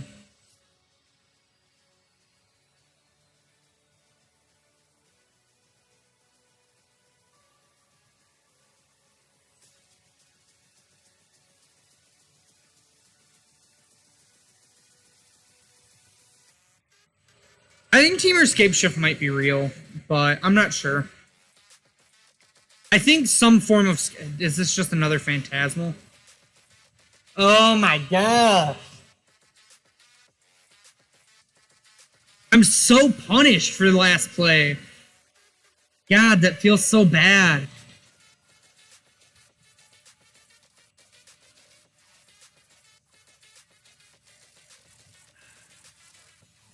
We did it. Sometimes it's better to be lucky than good.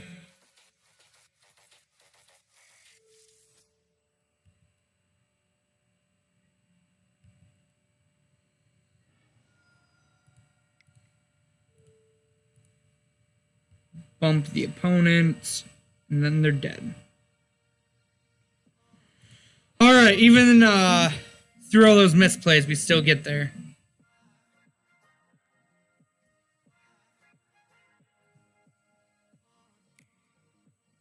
So what do you think about how I sideboarded, Kruk? Essentially, I brought in the Lavamancer, the 2 pushes, And I took out the Lava Spike, the Bump in the Night. Oh, and I took out the Rift Bolts. I took out Rift Bolts, Lava Spike, Bump in the Night. Brought in a Searing Blood, 2 Rakdos Charm, 2 Push, and an extra Lavamancer. Yeah.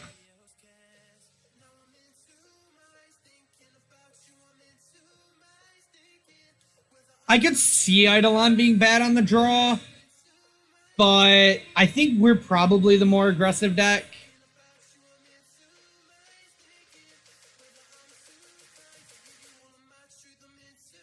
Yeah, that's kind of my thing, is they can't hit creatures. I could see Riftbolt maybe being better, but like the interaction with Meddling Mage just feels so bad.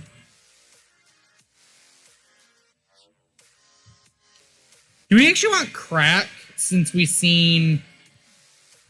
I actually think we want Crack since we've seen Knight. Probably trim like an extra spike and an extra bump. What do you think about that, Krug? Or Kruk? Play too much League of Legends. I just think Krugs.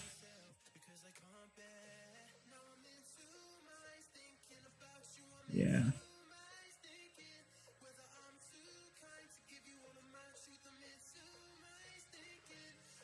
Oh, okay. What up, Anthony? Yeah. I think this is what I'm going to run with. Are you still on that Phoenix list, or have you gone back to, like, green-black?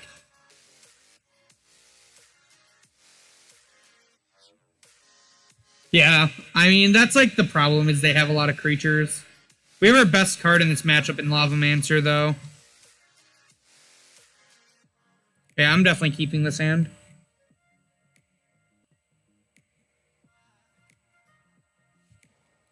How many dorks are you on in green-black?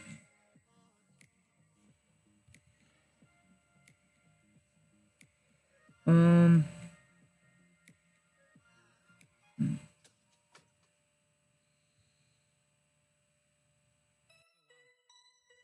you on, like... You gotta be on, like, the full 4 trackers then, don't you? So we're for sure getting Blood Crypt here. I'm trying to think if Gonti or Lavamancer's better here. I think the answer's Lavamancer. I'll have to check the link out later. Actually, I can just pull it up right now.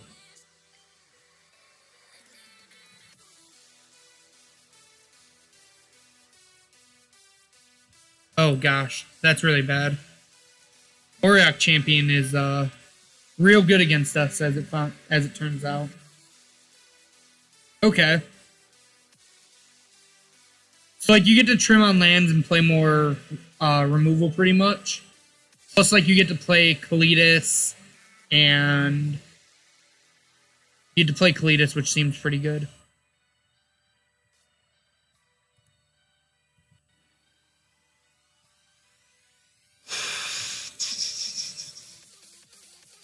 I actually had a really interesting game at the Classic because my opponent played an Auriok on too.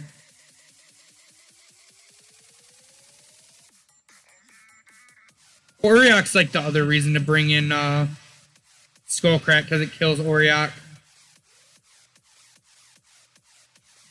We might have actually wanted Auriok on the...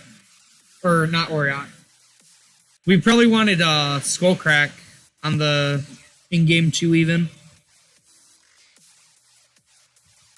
We're definitely not attacking.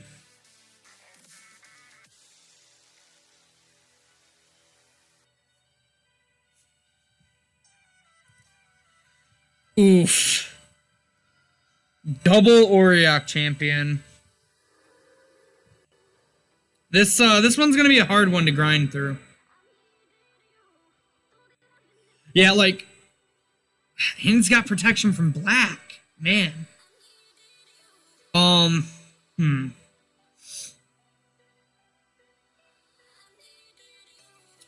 Damn.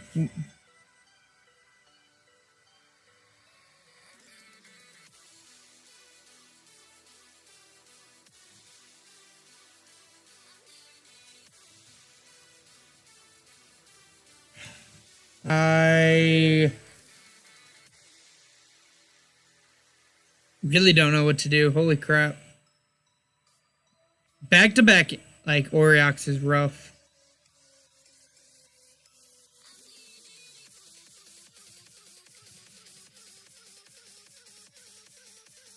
I think I play the guide here.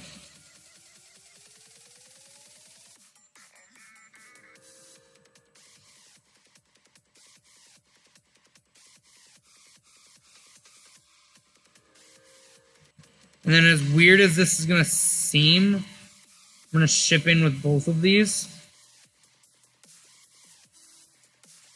Because we need damage on, and we actually want our opponent to kill our Eidolon.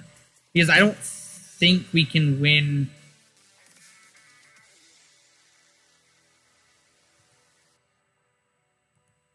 I don't think we can win with this Eidolon in play. Oh, I guess I do just make that play, duh.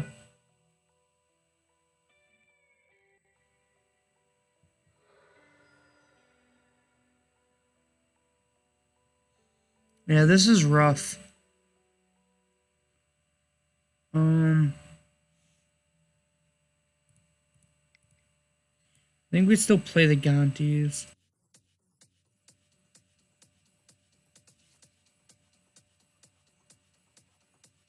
Yeah, I gotta hope for a crack. But it feels bad.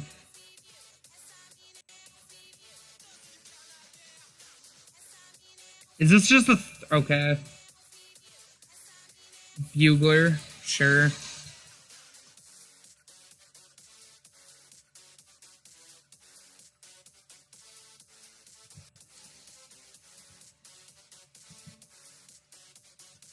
I just don't know how we're beating these Auriok champions unless we draw a Skull Crack.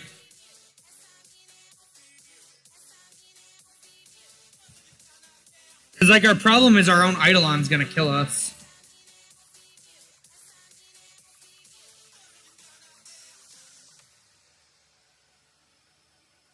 Yeah, that's, like, the problem, is I need to not die to Eidolon, and they just get to cast spells.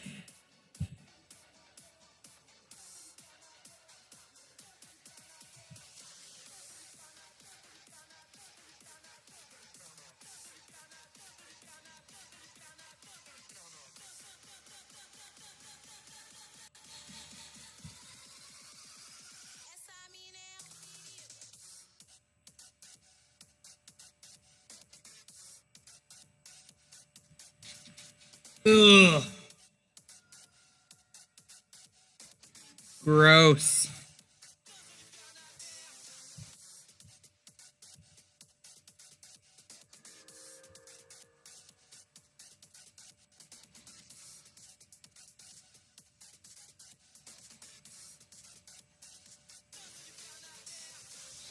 I think I have to Searing Blaze here. It's like, I need my mana for the Rakdos Charm. If they hopefully go wide.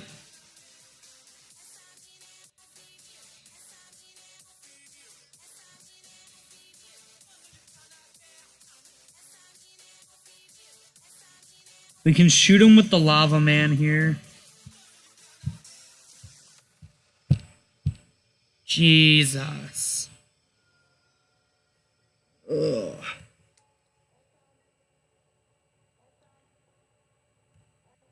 Yeah, I just don't... I don't know how we beat this. This is pretty unfortunate, I won't lie. That attack's decent for us, though. Except I missed blocks because I'm messing up.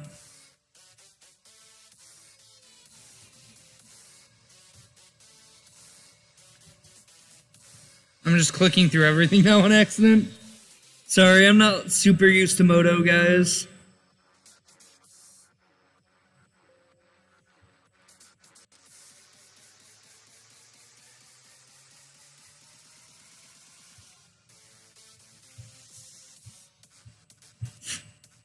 Like, I think I think 2 Oriox in your board is fine. Like, the Phantasmal is, like, always in the deck.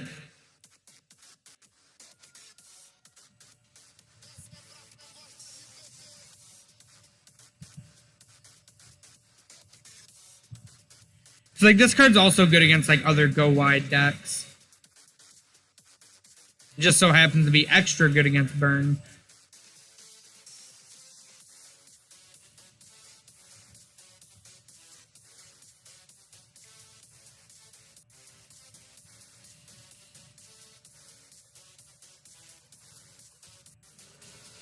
Yeah. I don't think we were winning that, unfortunately.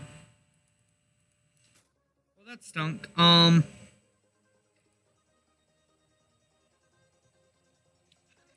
So we have a couple options. We can either run it back with this, or I did put together. Where is it?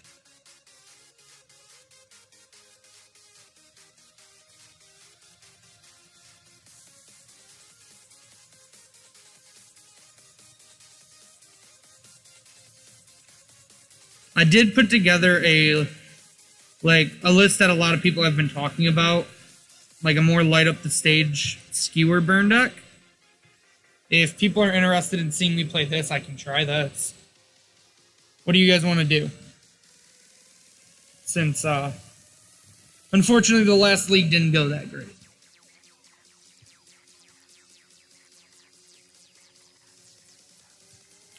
So pretty much the big difference here is this is more of like a standard list I've seen online. That's why it doesn't have like the Raminep ruins Josh and I like. You're not playing Gonti, so you don't need to take damage, so you can play Blackleaf Cliffs in the deck. Then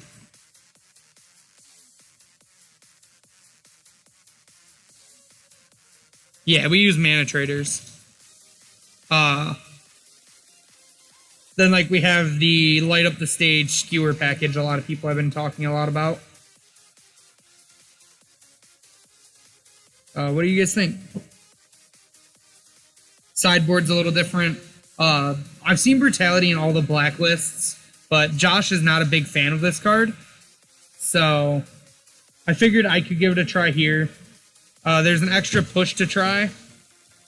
And then it's not green, so we need to go 4 Rakdos Charms since we need some ways to get rid of artifacts. I still wanted 5 ways to get rid of Graveyard, so we did put 1 Tormod's Crypt in. And then a couple Searing Bloods for creatures and along with the extra Lava Man. 1, 3. Yeah. Yeah. I mean, I can. The league's still open. I was just seeing if people wanted to try see the other deck. We could always finish this last game too. It isn't for much, unfortunately, though. We kind of just got doo-doo done. Yeah, we lost to humans because in game 2 they went turn 2 Auriok champion, turn 3 Auriok champion. You beat them with the classic. Not turn 2 and 3? Yeah.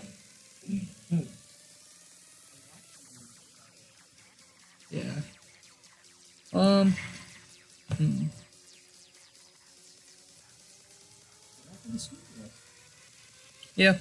Let's try the skewer list.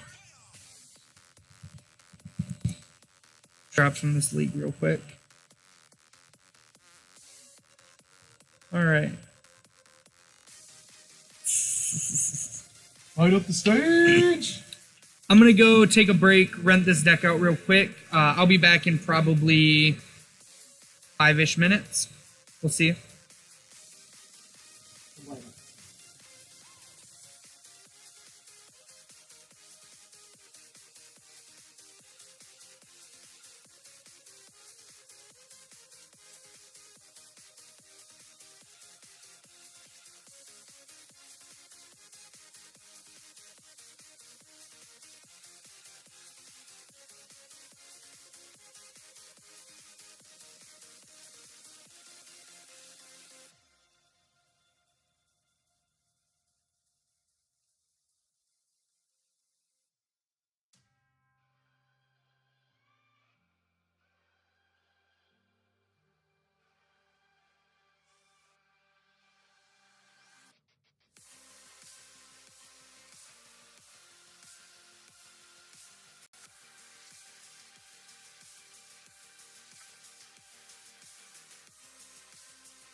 All right, we're back. I gotta go through. Mana Traders was kind of weird and didn't like put all the cards in the deck. So.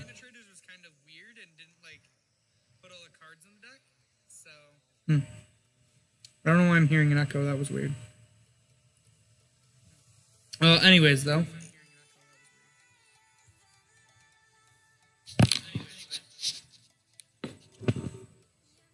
Hold on 1 second, guys. Here. That should get rid of that echo. I'm sorry about that. I know you guys could probably hear that on your side. But yeah, though, so Mana Traders, like, put the cards kind of weird. So I'm going to be fixing that for us real quick, and then we'll run a league trying the new spice of Light Up the Stage and Skewer that everyone talks about.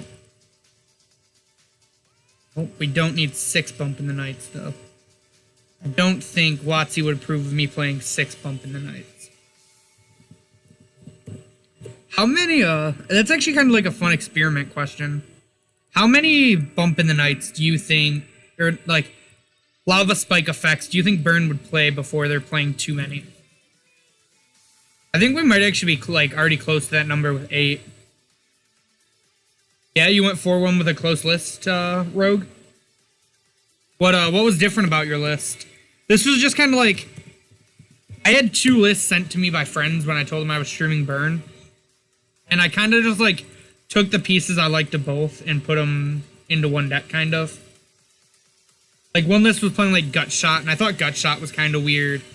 So I made sure to take Gut Shot out. And I put in, like, the Grim Lavamancer that's main and the Shard Volley. One of the lists had, like, 4 Shard Volleys main, and I'm like, that's a little steep for my blood. They, like, weren't playing Searing Blaze at all.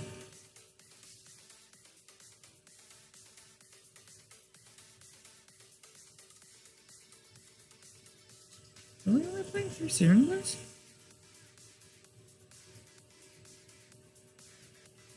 Okay.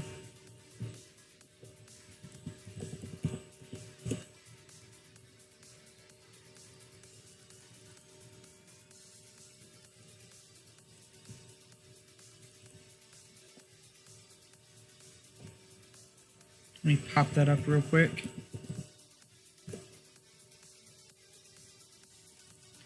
I didn't notice that I only ran 3 Searing Blazes, or I would have played the 4th in the board over one of the Searing Bloods for sure.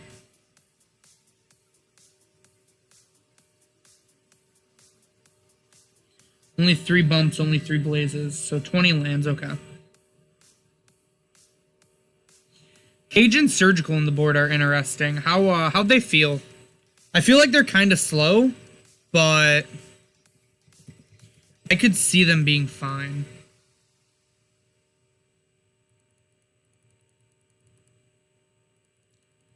Alrighty. What's this arrow?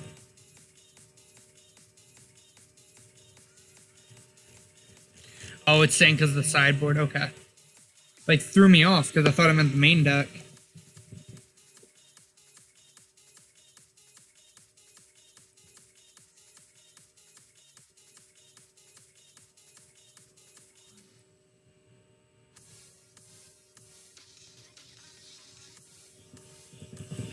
Yeah, Josh and I just really like Tor mods because it like guarantees that you'll get under everything. Alright. We got the deck here now. Let's run it through a league, shall we? I mean, we can't do too much worse. We can maybe 0-3, which would feel pretty bad, but can't do too much worse, so let's see how Light Up Burn goes.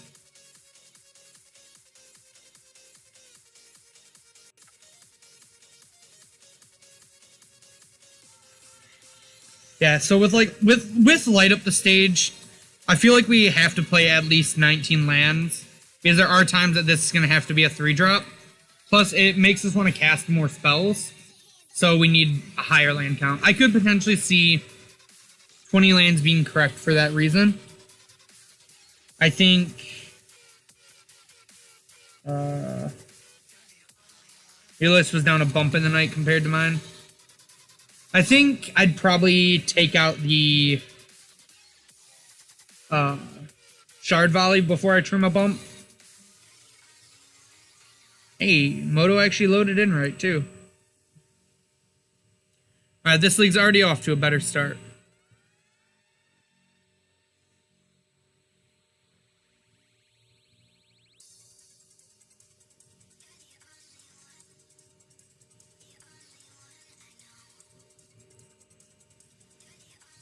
Alright. 10 looks really good. Just like turn 1 guide, turn 2 we can light up the stage. Maybe Searing Blades if we need to.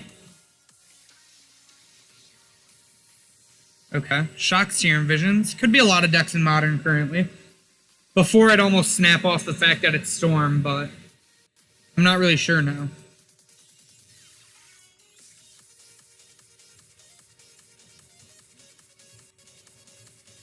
Alright. It could be Phoenix is what I was meaning by that. Sorry, I didn't mean to just like cut myself off mid-sentence.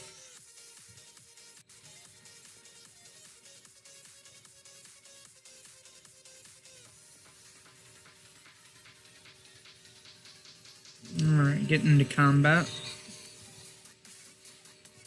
And get in there, a little Goblin Guide. So if our guide doesn't live, we can always bolt our opponent to light up the stage. So either way, shit's about to get lit next turn. Okay, Shivan Roof means it's definitely Storm.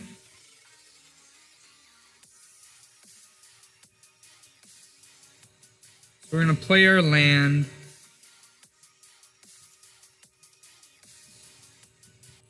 We're gonna attack our opponent for 2. Oh, I seen gifts last turn too, Dirt. So yeah, it's for sure Storm. Sorry, I totally missed that. So I'm gonna light up the stage here.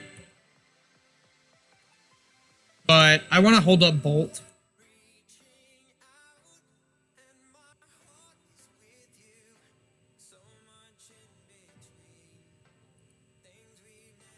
Oh, they're right there, okay. Yeah, I probably should have waited on my land. But that's fine. We're just gonna pass here. I don't really want to just die. Which is possible out of Storm.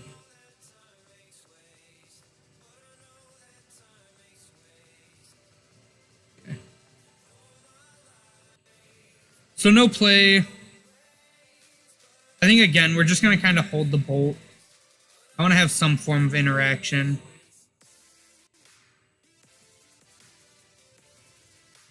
So we'll play our land from here. We'll cast our little Goblin friend.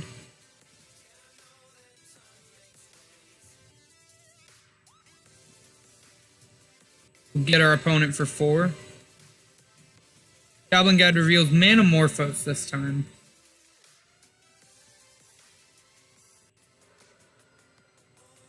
Our opponent goes to 10. I think we're gonna Spectacle a Skewer here. And then pass. So, light up the stage seemed decent there. This deck definitely, as crazy as it sounds, almost feels more aggressive than the deck we just played. Alright, that's a brawl. We could die here.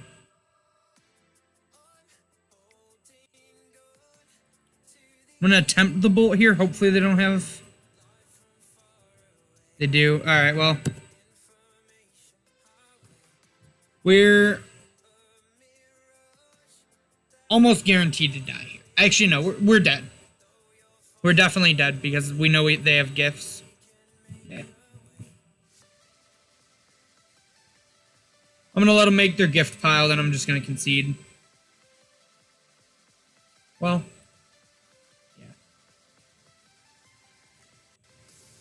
We should realistically be dead. Yep, they got the stereotypical gifts pile. Well, this is a matchup where green has a new card. It's called Cinder Vines. They're just gonna go down the chain and kill us. They're just gonna make enough mana and draw enough cards.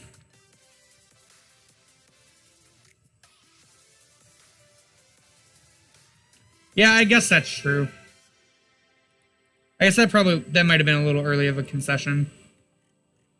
I'm just used to being dead to storm when they... I think Lava Man's too slow.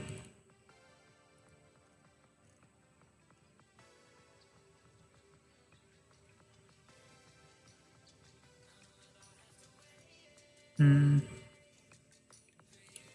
think we probably start by trimming, like, the bumps and the spikes in this matchup. Because we want all of our removal to be able to kill them. Yeah, no, I totally agree. I think we weren't necessarily dead. I'm used to just being dead to storm when they cast gifts.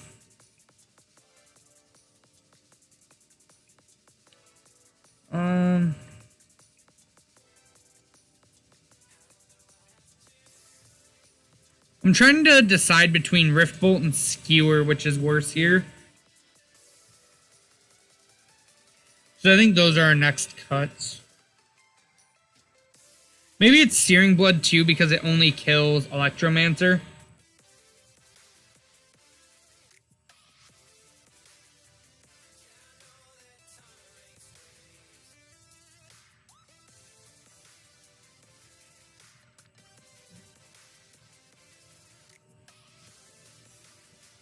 Yeah, like, this card's definitely good. Like, if it's not good here, I don't think this card should be in our sideboard. I could buy maybe only having 2 pushes in this matchup. And maybe just, like, Coward splitting Rift Bolt and Skewer.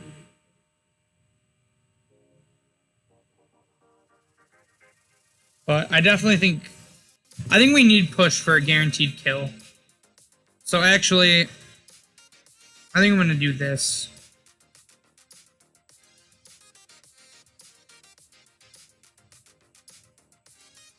What do you guys think of this?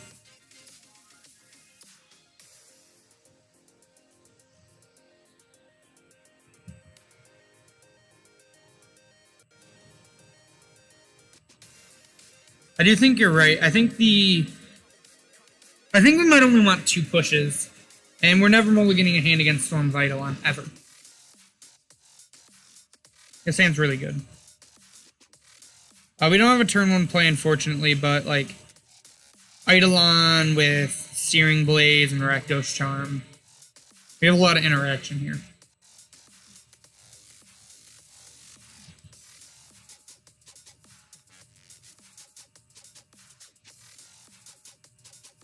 What do you guys think about Monster Cat right now? How do you think the music's been?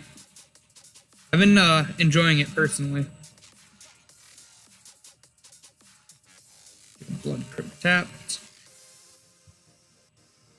We can just fetch a mountain and cast Eidolon.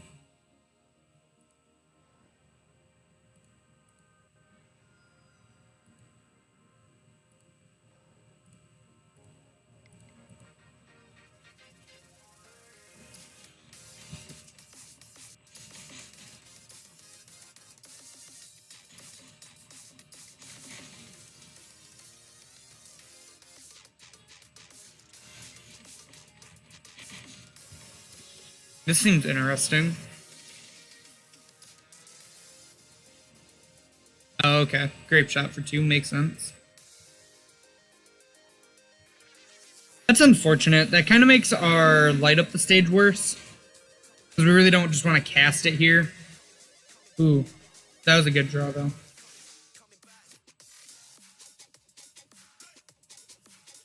So... I really want to deal damage to them so we can skewer, but I also want to check their hands to make sure that we're safe.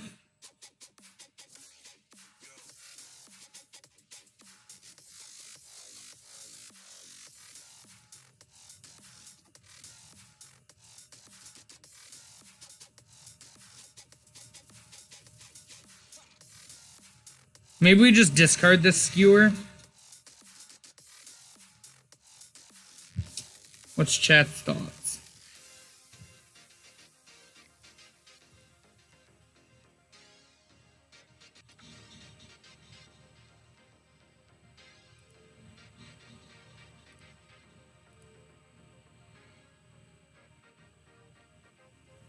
Maybe we discard this light up the stage, because if we're not casting it here, when are we? No, but I think being able to light up the stage is probably our way to get back into it.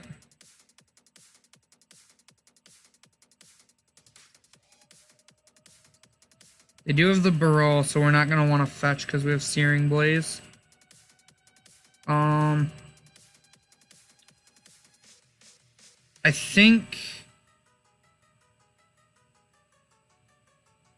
I like the Serum Visions here and just trying to leave their hand dead.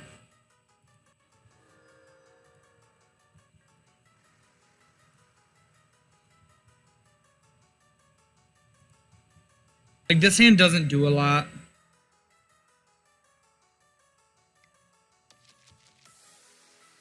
Of course, they draw Serum Visions off the top like a professional.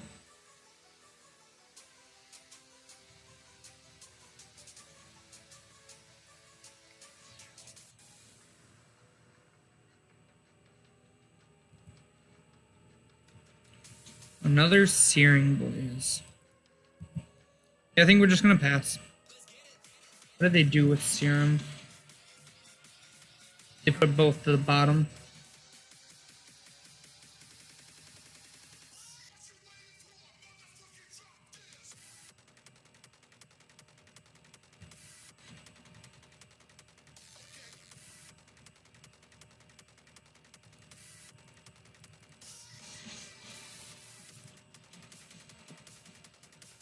We'll just keep playing Drago here. I feel like Storm's probably favored in that, because eventually they can just storm off with nothing in hand. But we'll see.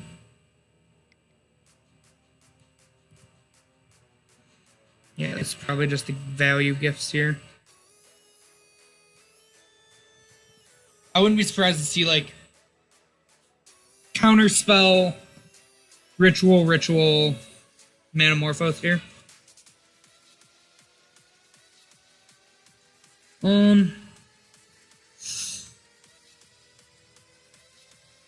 I think our plan is to short them on cards.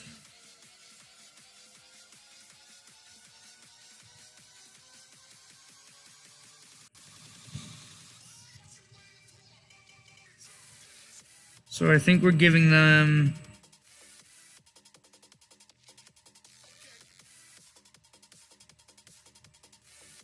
It's really awkward that Blackleaf Cliffs came and play tapped. Because we know they have that unsubstantiate.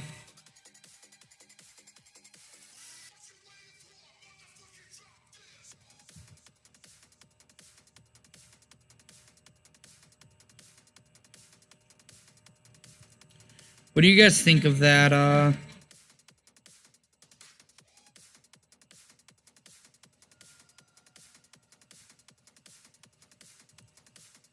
that gifts there?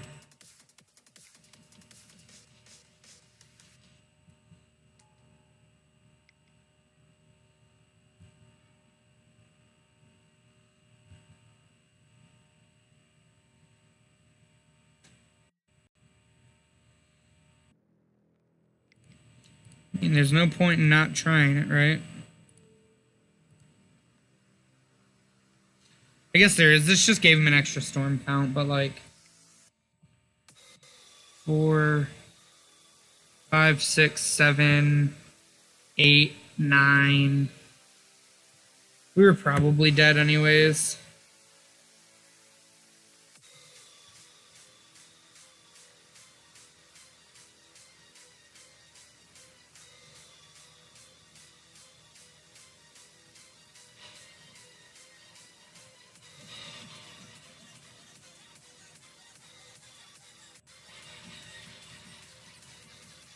Yeah, I think that Rakdos Charm play was actually really bad. The more that I'm thinking about it. I don't know how much it's gonna have mattered, but It did just kind of give him 2 extra storm for no reason. It's like he'd be at 11 here instead of 13.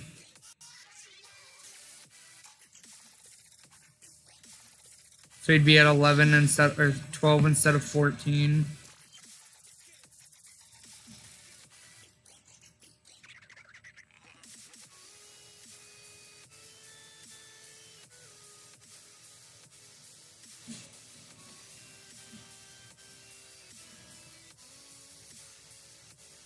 Oh yeah, it wouldn't have mattered. He could have flashback gifts anyways. Yeah, so rough start.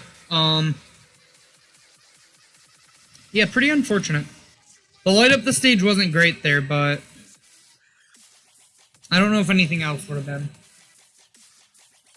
Conti's would have been alright, but that would have probably just like made my opponent have to work more than anything.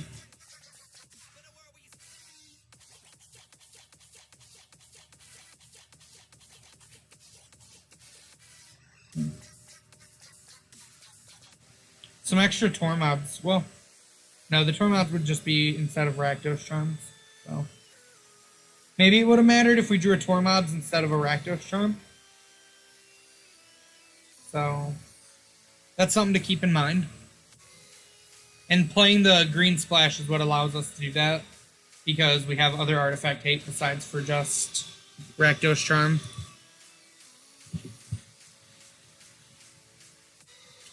I would, in fact, like to play first. Alright, this hand's great.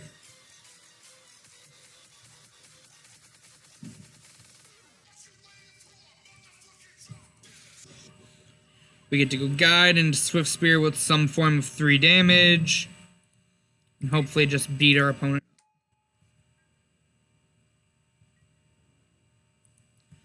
So, just like some people might be wondering, we're... Ooh, Verdant. This might be your green-black rock, Nazaro. Yep, buy Swifty. The reason we play Blackleaf in this as opposed to the list, Josh's list that I played, is because we want to take damage in that because of Gonti's Machination. So in this we get to play Blackleaf Cliffs, which also is like another way to gain more life and not lose as much life throughout the game, as also not playing extra shocks. Really, took Lightning Bolt. Interesting.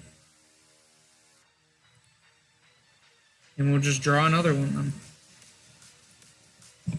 So I want to leave my basics in my deck here, because they're probably a Field of Ruin deck. And I want to just be able to deal as much damage to my opponent as I can.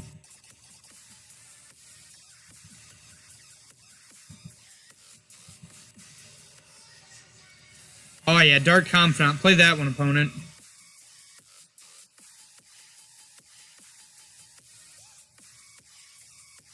Play Roberto.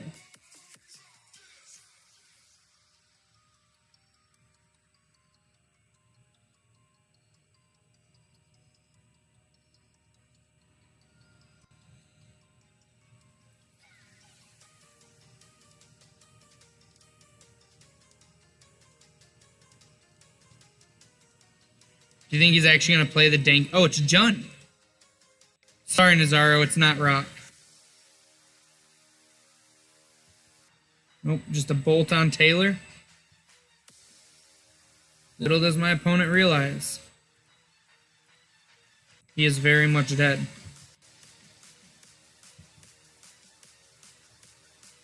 Just as we drew it up, boys. Alright, sideboard against Jund. I don't like Tormods because they get to grow off our yard as well. Push seems excellent in this matchup. Thoughtseize not so much. Lavamancer can help grind, so I could see wanting that. Rakdos Charm just seems a little cute. There we go. Light up the stage and all of our burns seems excellent. I'm debating how many like Searing Blaze effects we want, because they're good against like Dark Confidant, but not really that great against anything else.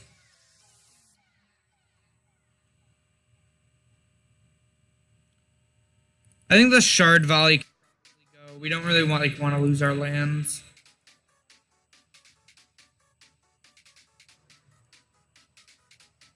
Oh, Brutality is not great against him, actually. You for sure don't want Brutality. Then maybe just, like, take all of these out, because, like, they don't kill Goyf. But they do kill Bob and Skoos. So, like, maybe we leave these in. Trim on Lava Spike. Not Bolt. Definitely not Bolt. Never trim Bolt. Maybe we do something like this.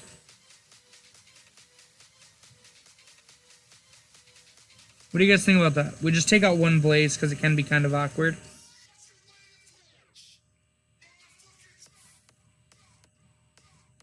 I like this more because we don't have to try to hit a land drop to kill like a Scavenging Ooze or anything. Yeah. I think we're gonna try this.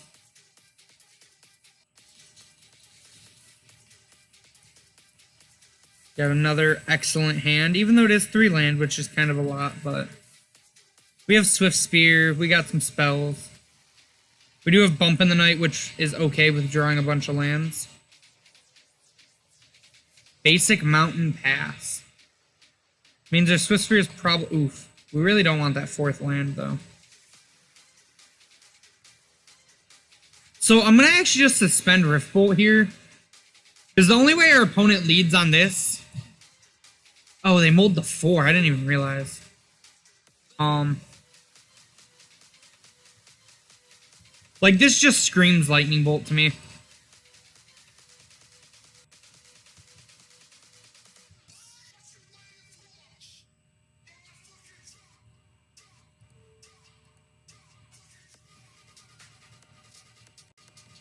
Ooh. Yeah, so now, like, we have double Tailor to play this turn.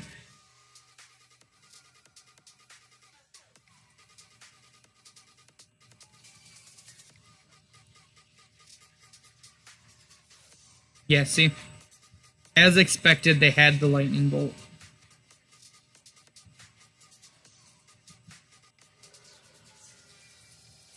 We do only have 6 points of burn when they're at 16, but I'm sure we'll get there. Our opponents fetched a lot of basics this game. They're down to 1 card in hand. They probably take the... probably the Skewer, actually. Yeah. Ooh. That's what we call a good top deck in the biz.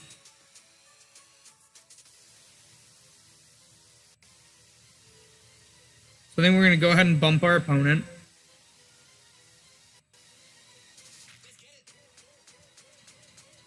Then we'll get in for 2. And then we'll play 1 Lava-y boy. So our opponent's at 10, 2 cards in hand. We have a bump in the yard with a Lava Mancer and a Swift Spear in play. Well, now just a Swift Spear in play, but I'm feeling pretty good. Is this a Goyf?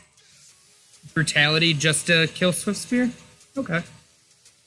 That's obviously not great for us because they're at 10 and we don't really have anything going on, but neither do they. So this is just a top deck battle, but Jund loves to be in top deck battles. Burn, not so much.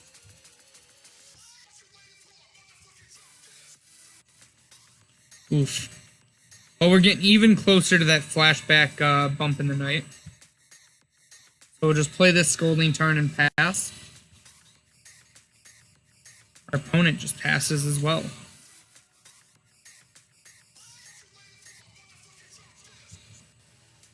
I fetched there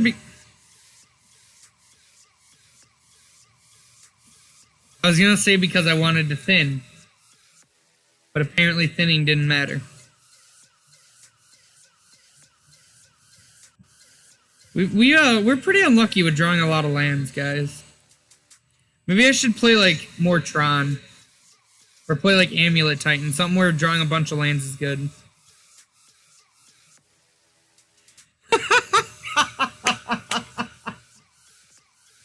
lands do we even have in our deck? 1, 2, 3, 4, 5, 6, 7, 8, 9, 10. We literally have 9 land. Like, we've drawn over half our lands. This is kind of impressive. Man, we're gonna lose this game and it's gonna feel so bad.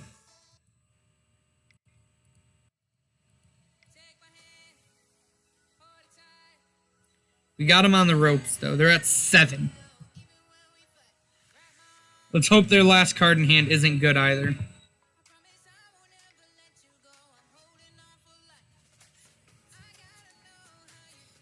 Joke's on you, opponent.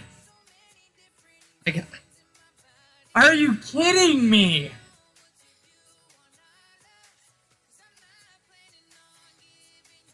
Oh!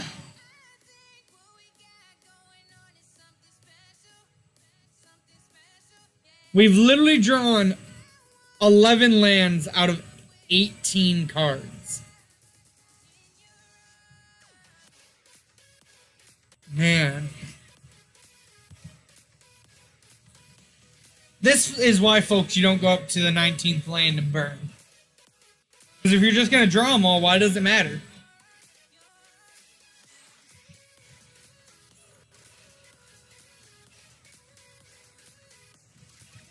Oh boy, a bolt. We're doing it.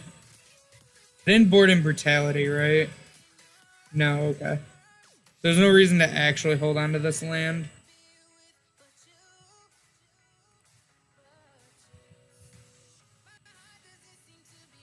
You can get another Blood Crypt out of our deck.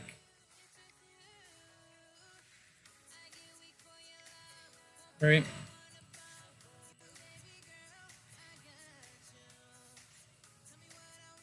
No, it can't.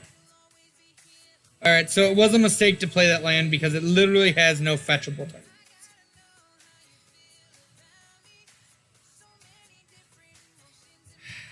Alright, that's okay. We'll just draw some spells. Come on!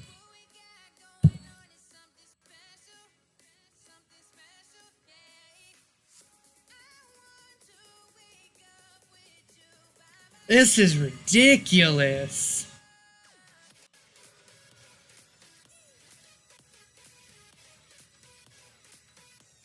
I mean, we always have a game 3, but... For real, where is my Valakut? It'd be so dead if I played Valakut in my deck.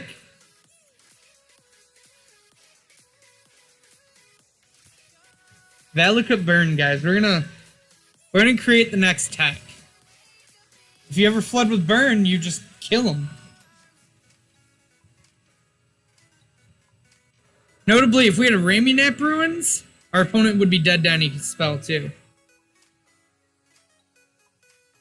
That's a good one. That'll do, pig. That'll do.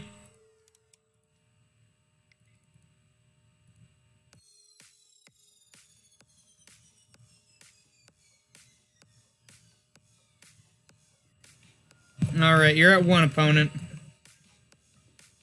You're at 1 and we got the bolt.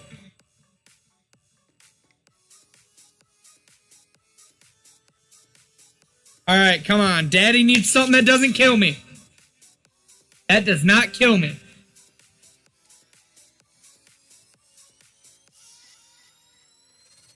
Notably, both smart and thin for holding on to this Wooded Flails.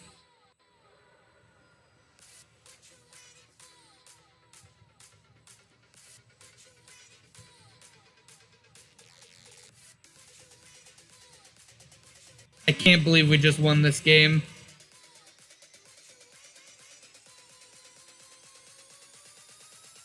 Alright, so this just in. Your opponent mulliganing to 4. And you drawing approximately 100 lands. Will still win you the game.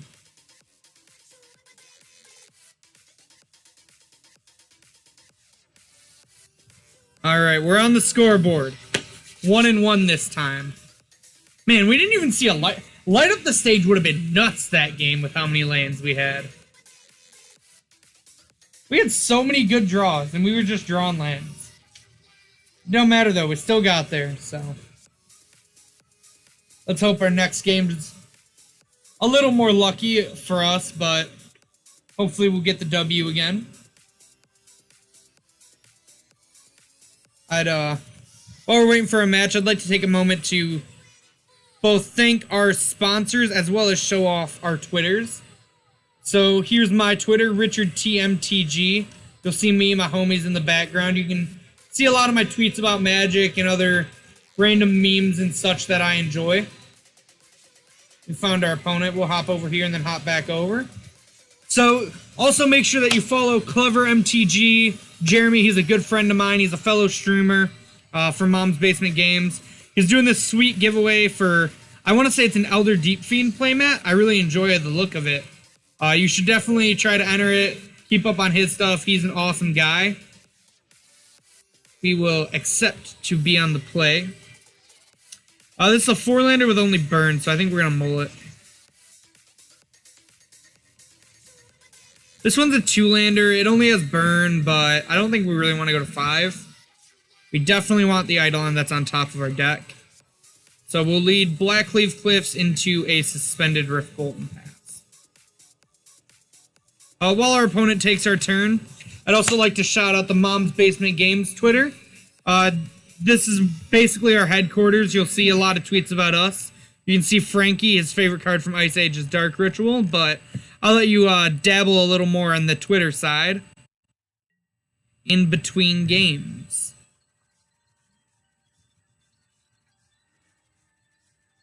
Alright, opponent. Eat that Rift Bolt. Oh, nom nom nom nom. We need to fetch our mountain here and play our Eidolon against Celestial Colonnade tapped. I like it.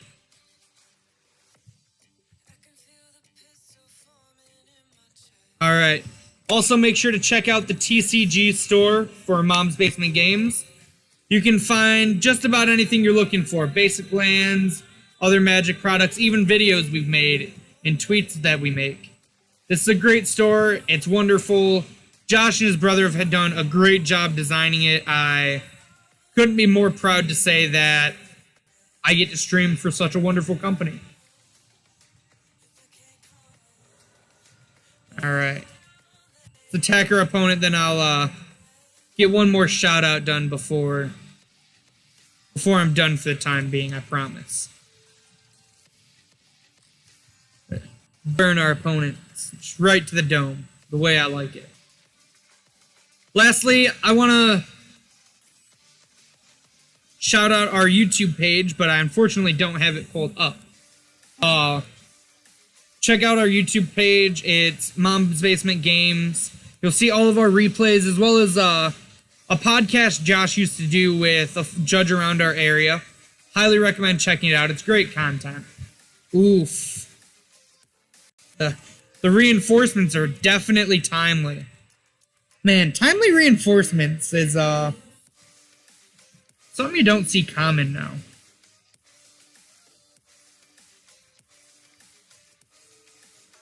So I kind of want to light up the stage here, so I think I'm going to spike him and then Searing Blaze. Or spike him and then light up the stage.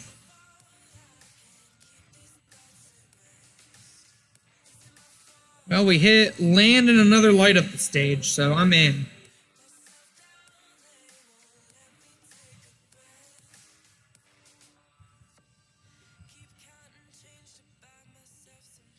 Alright, not bad. That card felt pretty good there, that's for sure. I think I'm just gonna pass here.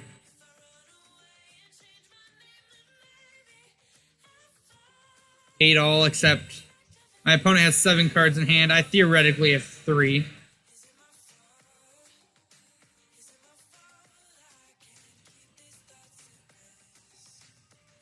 Op chooses not to attack.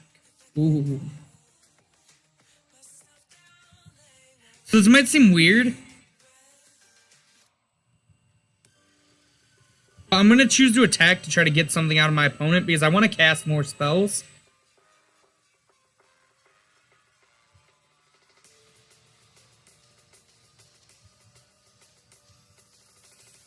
So So I'm totally fine taking this trade here.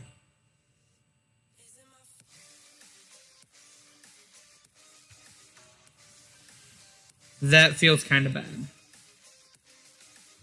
I'm going to let it resolve, unfortunately. If I would have played my land first, I would have Searing Blazed.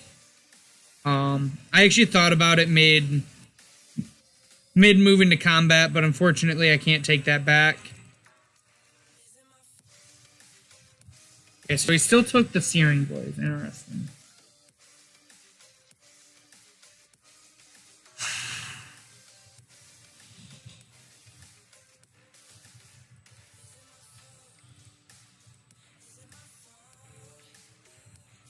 I think we're just killing the click here. Like, the click is a way for him to race us. Plus, I just want to get our value off our spells.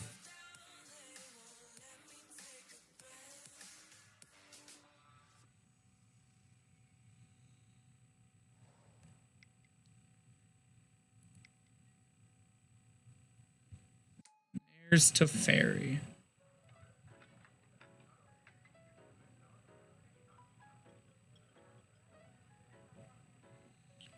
We got a little bit of, like, elevator music going on. All right.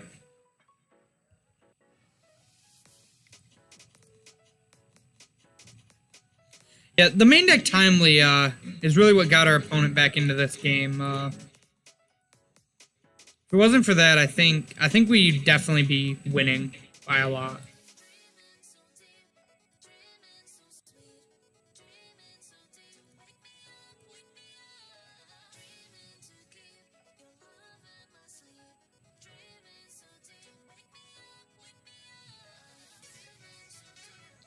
I'm doing this now because before I play this Eidolon, I really want to just try to get as many cards cast as I can.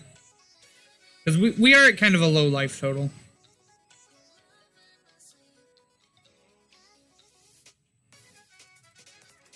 Probably has like a negate, and that's what he's in the tank about for so long. Oh, maybe a path on his own guy? Interesting. I'm cool with that. He still takes the 1, but...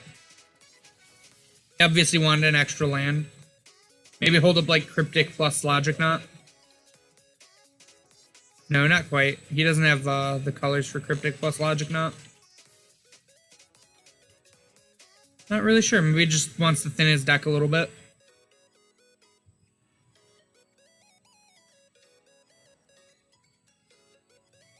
Now he has Cryptic plus Logic Knot. Oh, fire up the Colonnade. Alright, try to kill me. That's fair. So we actually need a burn spell here. I'm pretty sure we win if we draw a burn spell. Otherwise, we gotta go to a game. Especially with that. Oh, but he gets to untap.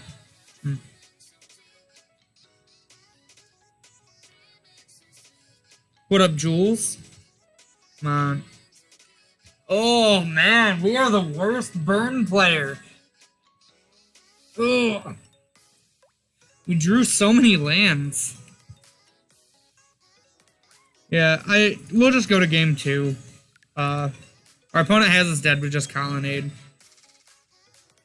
That main deck, Timely was definitely timely, so...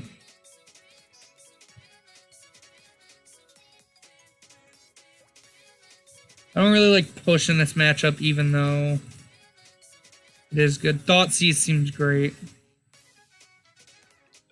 Lavamancer seems good. Shard seems bad against counters. Rakdos Charm does not seem good here. All of these seem bad. Yeah, and so, like, we only have... Oh, we don't have, Skullcrack, duh. This isn't my list. I think it's definitely a mistake to not have any way to stop life gain in the 75. I actually wish I would have noticed that, because I would have definitely, like, put in, like, 2 Skullcracks over, like, a Rift, over, like, a Fatal Push and a Rakdos Charm. Or, like, maybe over the Tormod script, I would have just done 2. Or actually, no. I'd have gone down a Searing Blood and a Fatal Push and put in at least 2 Skullcracks.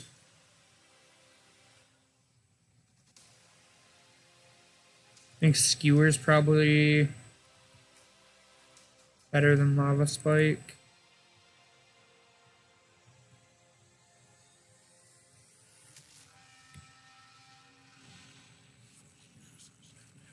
I would love to play first. So, like, this is kind of one of the interesting things. Like, we only have Burn, but we do have Light Up the Stage, which changes the math a lot.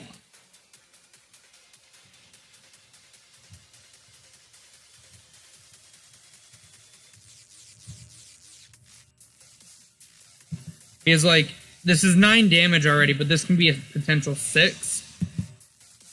But it can also be a creature, so I think we're supposed to keep it.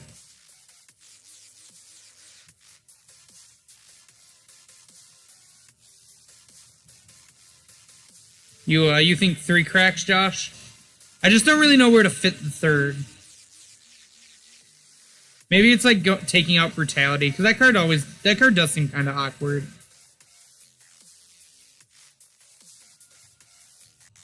Kind of like that Light Up the Stage. So we're going to lose that Rift Bolt next turn for sure. Unless we choose to just cast the Rift Bolt, but that seems worse than casting like 3 burn spells. So like we get 3, 6, 9. He's almost dead based off our hand. That was good. I think I want to lead on this Bolt though. Yep, that's fine. So notably, you can't suspend off Light Up the Stage. So maybe having Rift Bolt in your Light Up the Stage deck isn't correct.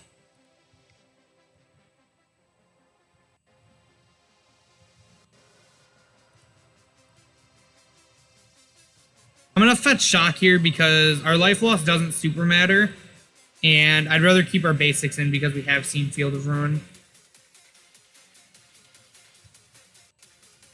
So our opponent's at 12. We have 9 in hand.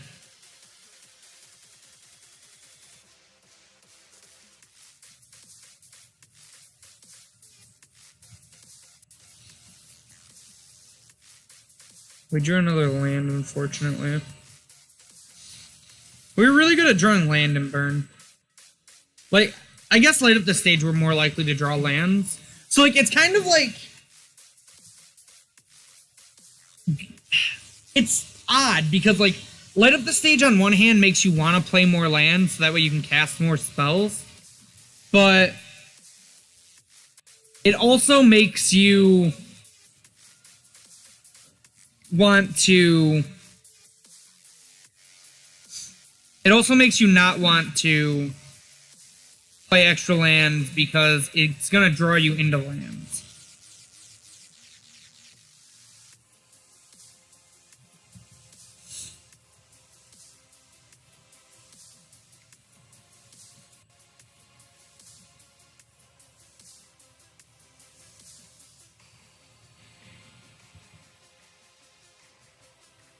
This guy's ballsy. Is he playing like a Jace?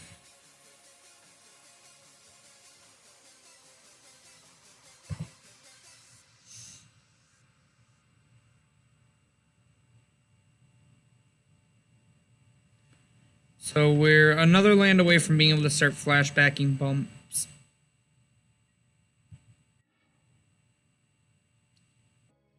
It's so awkward how sorcery heavy this deck is. I think I'm going to pass one more time. Or at least until we draw another spell.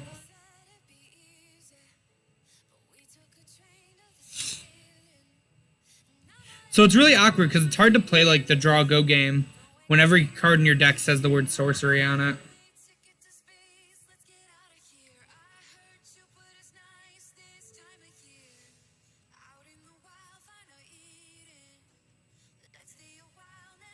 Like this has to get countered.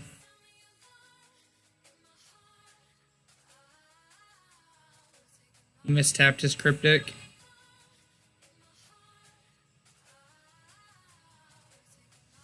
Yep.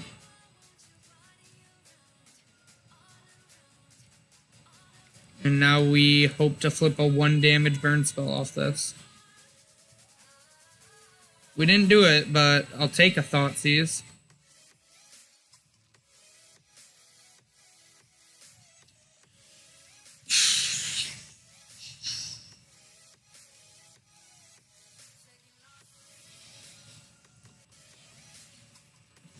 I'm taking the Jace because it can dig him to counter spells, and we can flashback bump next turn to kill him.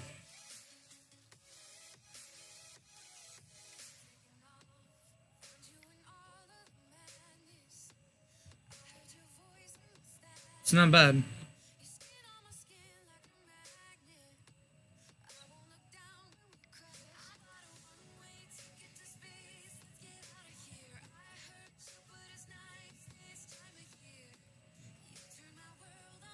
What's he do with this opt? He puts on bottom.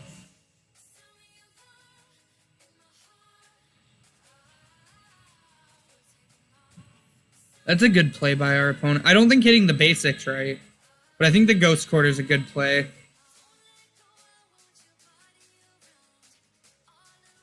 But I'm pretty sure the Ghost Quarter means that he's dead.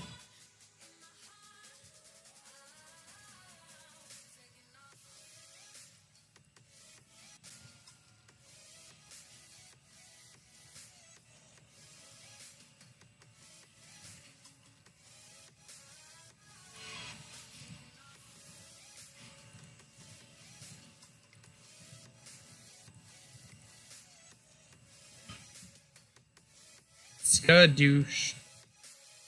On to game 3.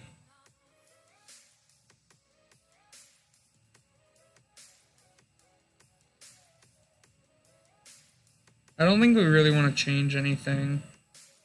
Our deck felt fine. Like, the more I play, the more I think we definitely just want 18. Like, maybe trim one of these Blackleaf Cliffs. And then... I don't know. Probably like the 4th Searing Blaze.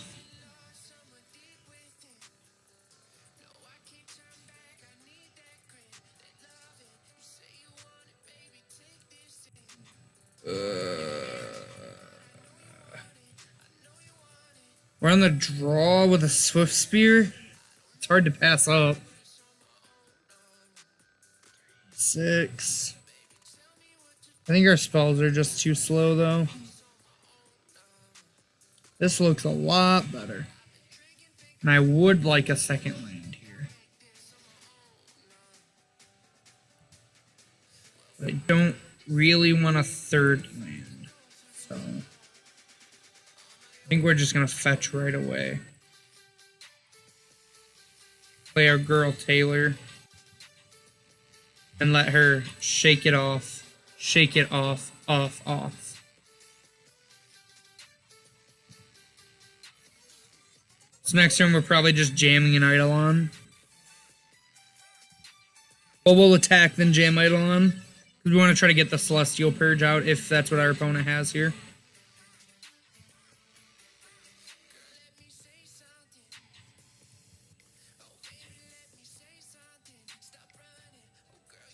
Ding. Then we get to play the big boy.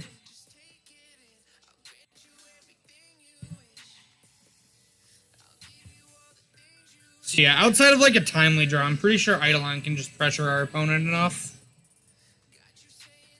Or they'll cast an Oust. Man.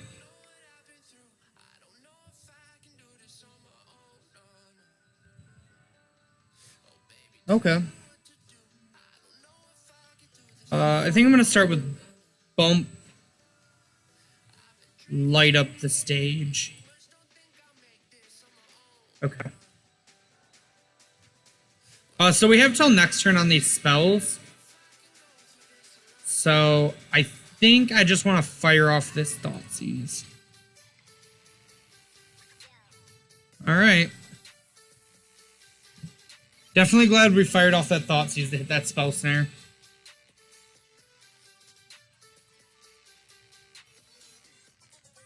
This match feels easy, except for when they have main deck Timely. Like, that's why we lost game 1.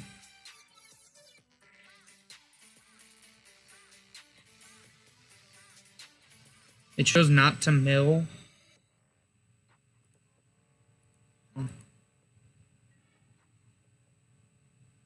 not bad.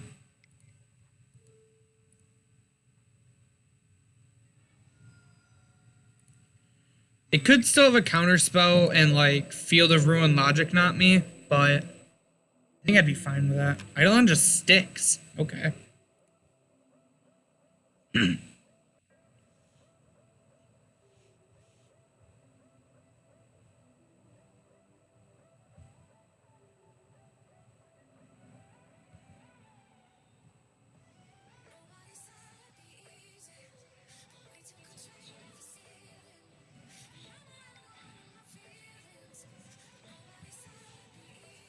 Oh, you messed up, opponent.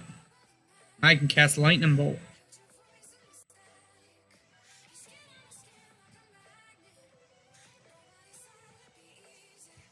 Sure. Oh, what? I don't know why it didn't let me bolt them, but okay.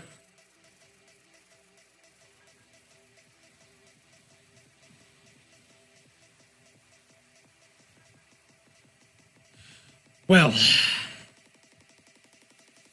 you know what card makes not having any skull cracks feel bad?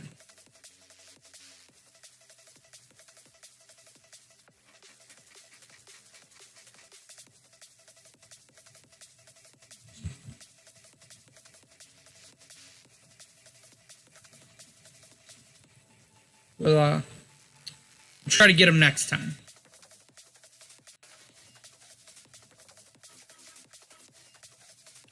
Yeah, so I don't know. Skewer doesn't feel great. Like, it's another bolt, so it's fine. But, like, I think this list is built pretty bad. Like, just having access to no skull cracks is, like, such a huge oversight on this list. And, like, it's not me, like, yes, it's me excluding skull crack, but neither of the lists I looked at had skull crack in the 75s. And I think that's a huge mistake.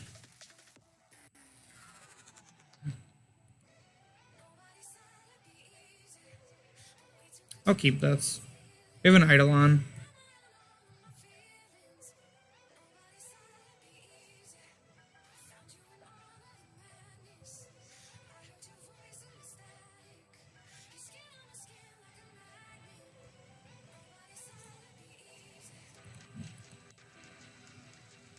Alright. We're just gonna give our opponent a little bump on the nose.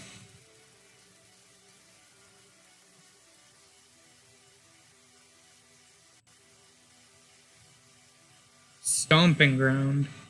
This is a Burn Mirror? Nope, Scape Shift. The other white meat.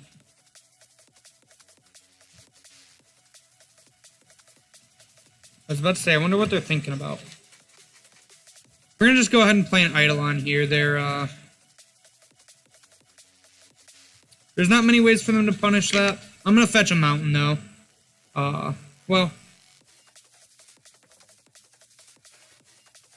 No, I'm actually gonna get it a Blood Crypt. We're already below the point where Scape Shift can kill us, so. Plus our Eidolon's gonna deal damage to us. That's just how this card works. So. I'd rather just get my colors. Not have to worry about it.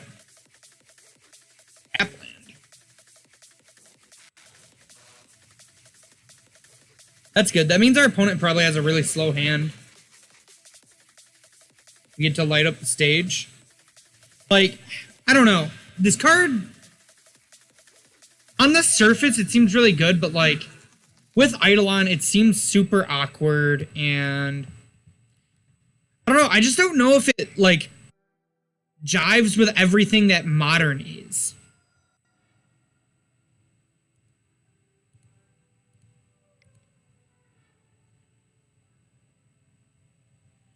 Like, I have no doubt in my mind that, like, Light Up the Stage is nuts in Standard. But maybe it's just not a modern card.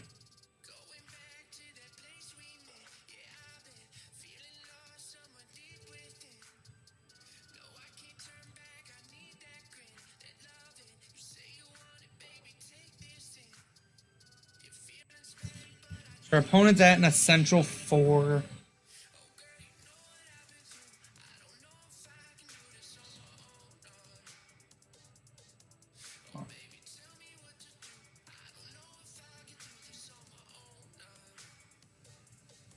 The BBE. It's what you want. Into rampant growth? Alright. I don't know why our opponent has rampant growth when, like, there's a million better spells. So, let's say our opponent Titans us. 1, 2... It's only 4 mountains, 5. I think we just go face.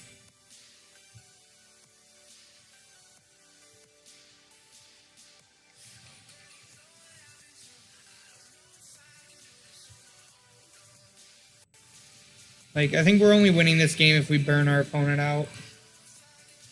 Oh, we have bumps in the yard.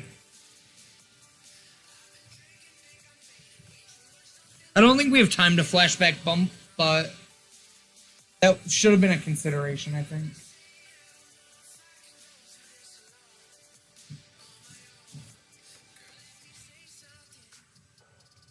Is this not a Titan? Okay.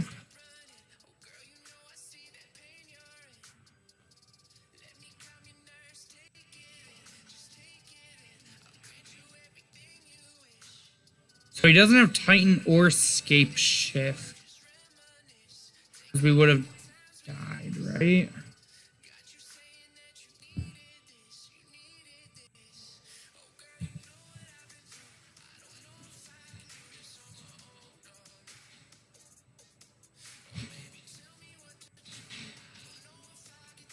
Yeah.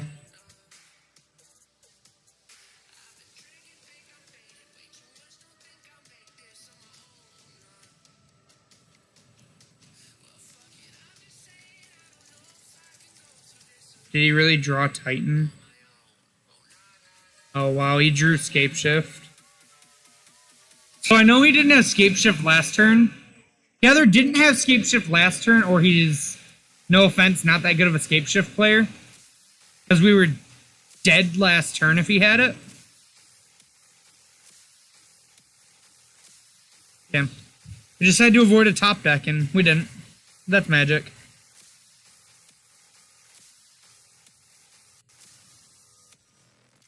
Yep.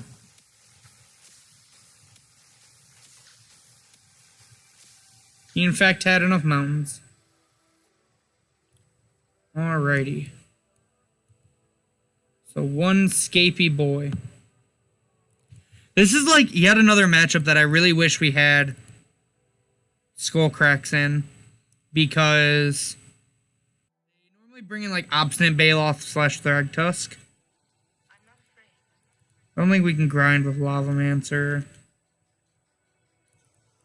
I don't think Rakdos Charm is what we want.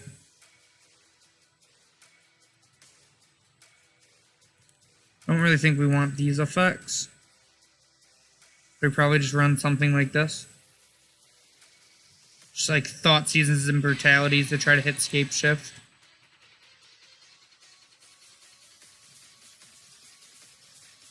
What do you think, chat? Do you think this is how we board? Essentially, I brought in 2 Thought Seizes and 2 Brutalities, taking out a Lavamancer and 3 Searing Blaze. They just don't really have enough small stuff, even though we've seen, like, BBE.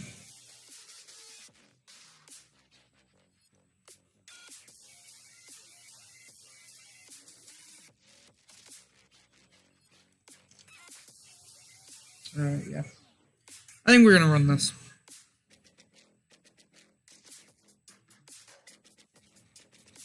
I would, in fact, like to be on the play. We got another great Hearthstone hand. Alright, I'll keep this. We can lead on Swift Spear, then 1,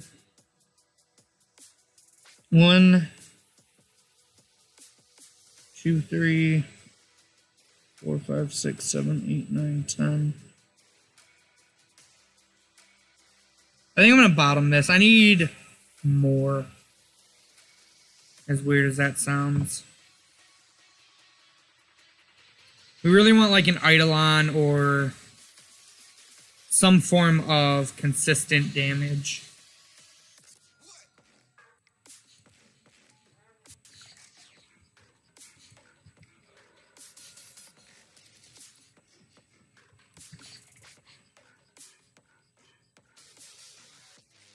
I think Titan's pretty good in the meta, but I think if I were to play a big mana deck personally, I would probably...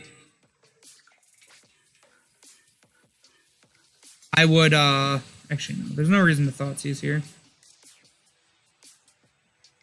think we're going to just suspend Rift Bolt and hit our opponent for 1. Because we can skewer next turn. Anyways. I think if I were to play a big mana deck right now, I'd personally play Amulet Titan. I think the deck's really good in the meta. I think it's really powerful. It doesn't lose that hard to Field of Ruin or Assassin's Trophy like Tron does. I think this deck's also pretty resilient against those, but if they have it with a Surgical as well, it can be pretty bad. EE for 1. Wow, okay. I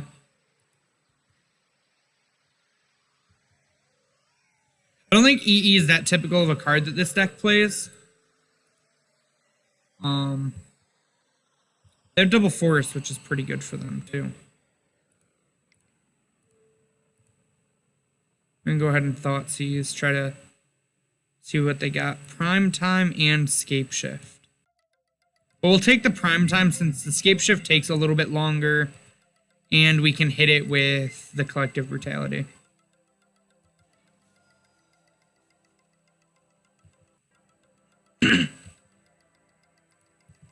Get in there, my little Swifty boy.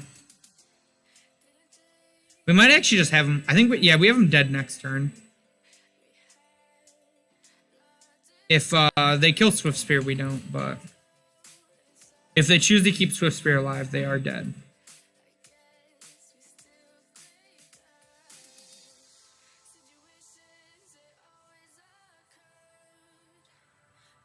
Well, no, not quite. We can't cast both spells, so...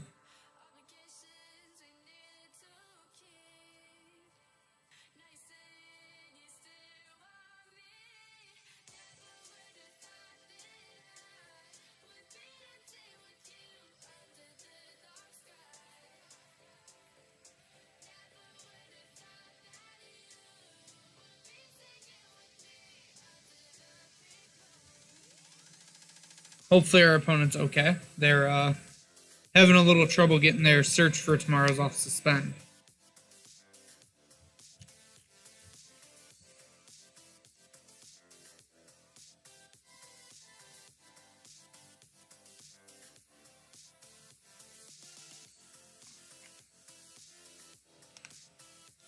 So how's everyone in chat doing while we wait for our opponent who may or may not be here? See, we got 7 viewers right now. Anybody want to chat me up since not much else going on? Our opponent is really in the tank or isn't here. Who knows which? While we're waiting, we can take a quick look at the deck. So yeah, like I was saying, I think 18 lands is definitely right. I'd probably go down to Blackleaf Cliffs for like another Searing Blaze in the main. And then in the side, hold on. I think like these 2 slots at the minimum can become Skull Cracks. Probably these 3 can actually become Skull Cracks. Maybe a Rakdos Charm if we really want 4. But I really like having... yeah, actually, I'd probably do these 4 for skull cracks. Unless if brutality turns out to not be that great, like Josh says, it hasn't seemed excellent so far.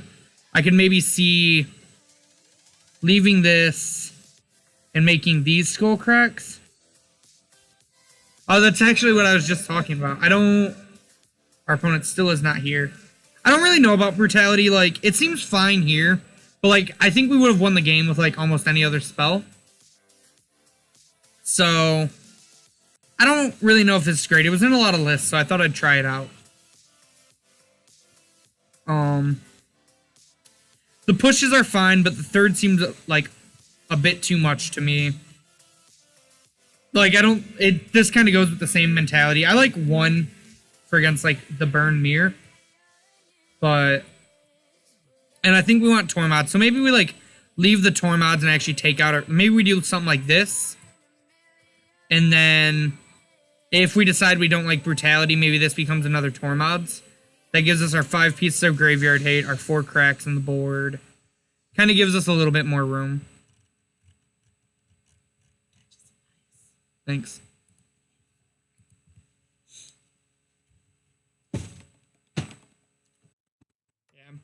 Yeah, it just says now our opponent lost connection. So, how's everyone else doing? Yeah, man. Crushing it. Yeah, but gotta get wins some way with Burn. That's the deck there. Funky. Yeah. I was telling chat, I think for sure 18 lands is enough because like light up the stage draws you into more lands. So I'd play. We only had 3 Searing Blades in this list, which I didn't realize. I didn't even look at the list. I just was like, I was just kind of going off I was like just like what I've seen and like changing a little bit. But yeah, like I think a Black Cliff's gonna become like the 4 Blazes. I think these are probably gonna become Skull Cracks, and then if brutality's in the air, but if brutality turns out to be bad, it's gonna be another Tormods and the 4 Skull Cracks. So okay, like I was telling you before, what do you fucking discard to Yeah. brutality? I had that. Have you ever been in a position where you're like, oh man, I don't really need this? Yeah. It's never Against control, I discarded a Skewer because I really wanted to use both modes.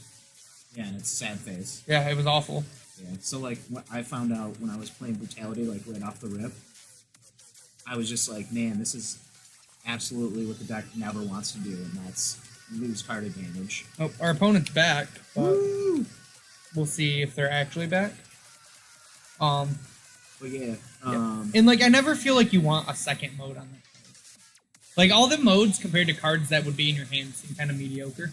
just like I keep like I've been watching and I keep seeing you like light up the stage and then you have Rift Bolt on like in Yeah, and you're just Rift like, Bolt seems awful with light so up the stage. I feel like you need a free spell like a gut shot.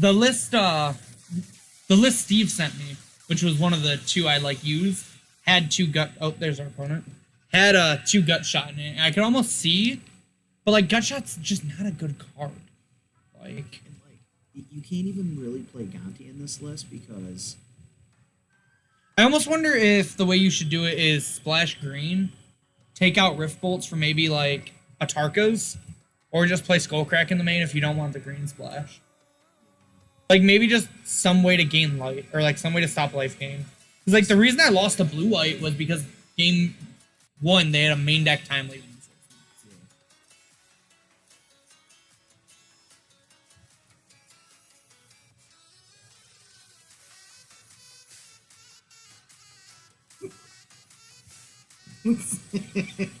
That's the It's just, there you go. I'm going to hit the set. all right, man. I'll catch you. Or, not tomorrow. Next week. Yeah. I'm trying. Our opponent's not giving me the chance right now.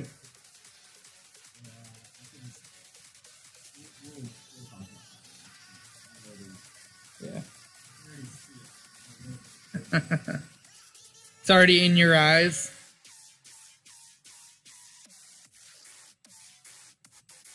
Yeah, like Eidolon also seems awkward with light up the stage And like, I'm sorry, you don't play Burn cutting Eidolon.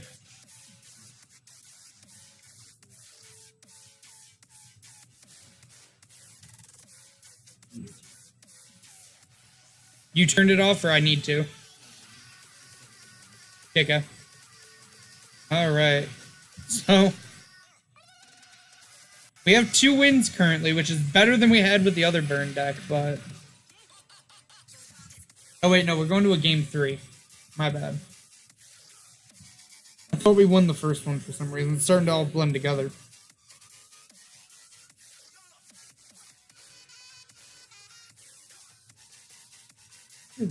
Oh yeah, we drew a land instead of a spell.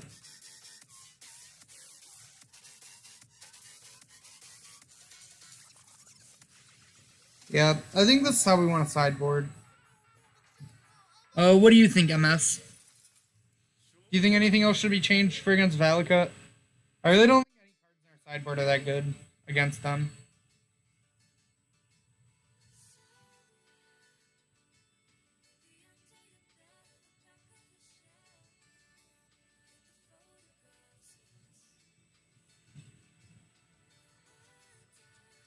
Yeah, that's exactly like where I'm at.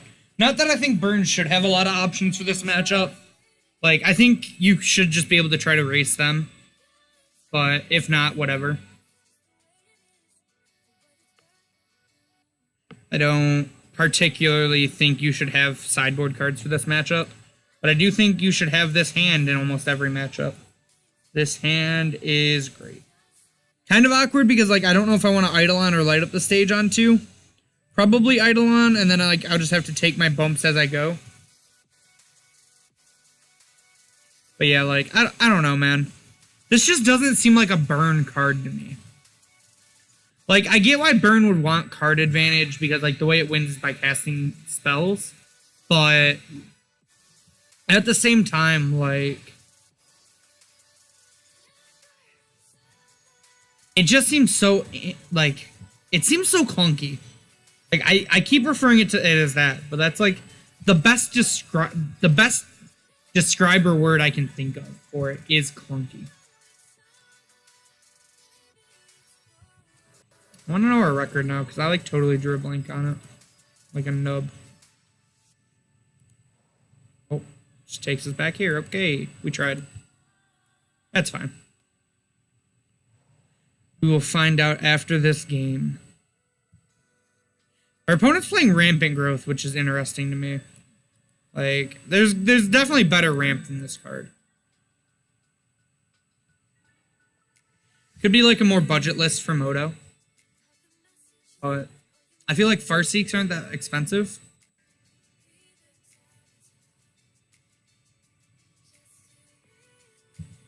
Alright, get in there, Gabo. What did you reveal, by the way? A bolt. And a prime time. Okay.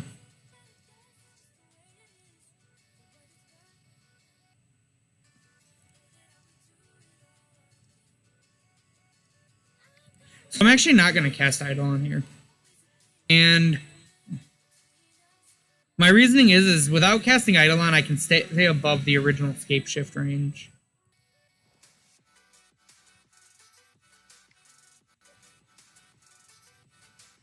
That was just awful. Like, the Swift was a good hit, but like the Brift Bolt and the Eidolon feel bad. I was just talking about how I don't think I want Eidolon right now. You think I Eidolon there, Lord? I don't know. It just, like... I guess I would have taken 2 here, but like...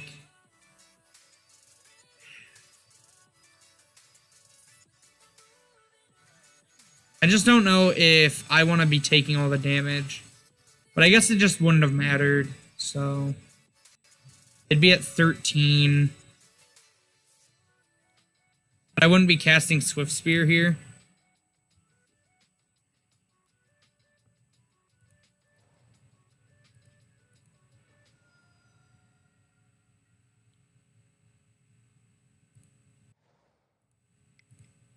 Yeah, I can see merit to both lines. I'm not sure which is correct.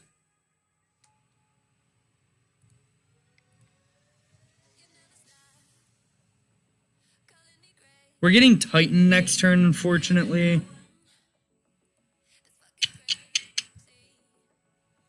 So that's gonna feel bad.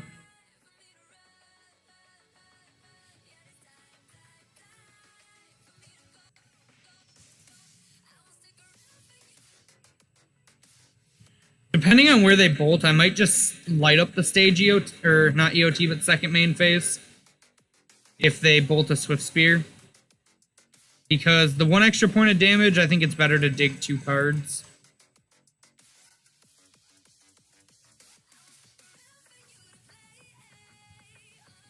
Have a Farseek on top.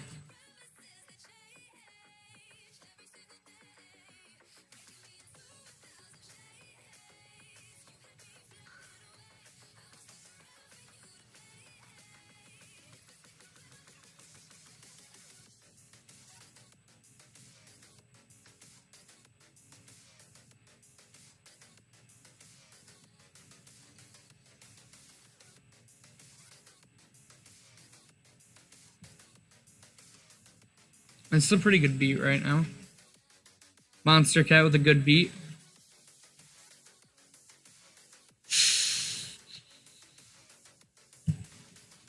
Bolt on the guide does complicate things. But I think it's still right to light up the stage. Because we have to try to get our damage in next turn. And this isn't going to have Spectacle until after combat next turn either.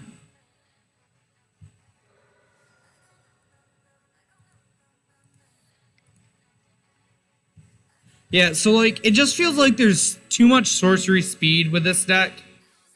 And it feels like you're almost spinning your wheels too much.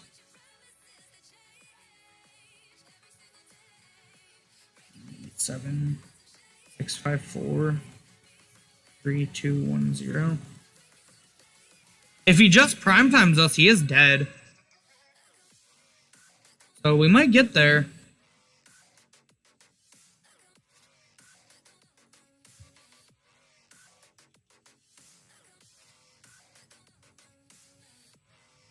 Shout out to Josh for bringing me some nice ice cold water. He takes care of me here in the basement.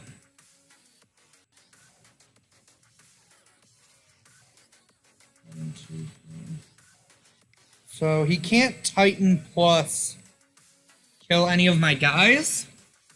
So yeah, I think we get to kill our opponent.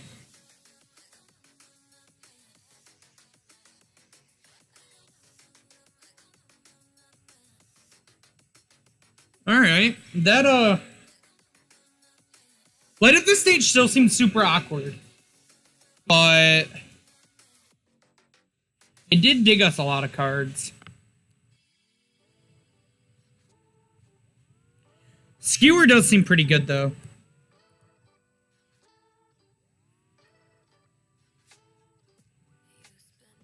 So, like, maybe there's a world where we don't play Rift Bolt and we play, like I was saying, when Josh was here.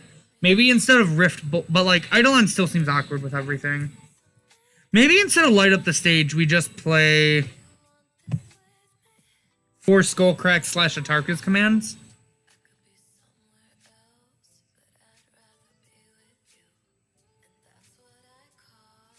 I could maybe see that world being good.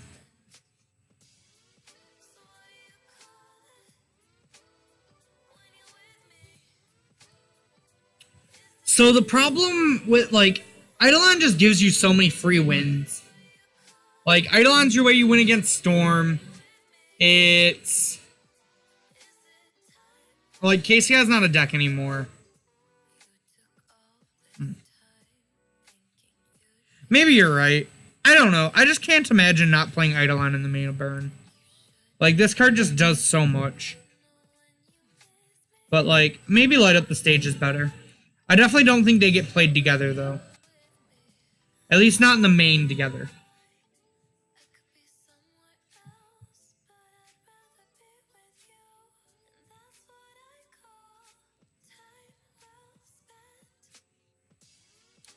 Yeah, I don't know. It's something worth testing.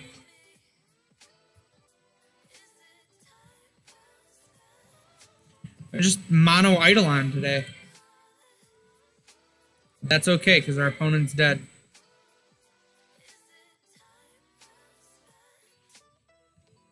Ooh. But if our opponent Pact of the Titans us, that'd be the spice.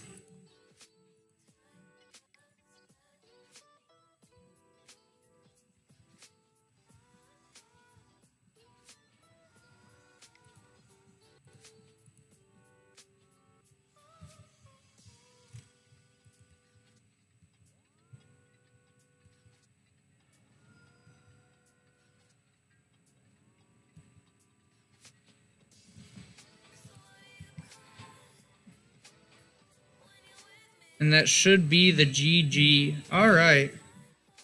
Q2, we're 100% better than the Gonti list, according to results. I don't know if I 100% believe that with, like, how the decks felt, but we are playing for the chance at a 3-2, so we might make our fun bucks back. Yeah, like, I don't know.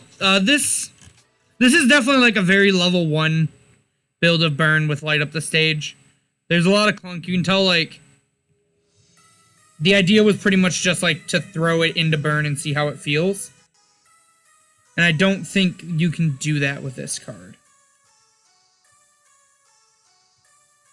But, like, hands like this seem great. Because, like, I'm going to pass on 1. I'm going to spike, Light Up the Stage on 2. And that seems great. But I still don't know if... Like, this hand is 100% a mulligan without this card. But I don't know if that, like, makes it right for the deck.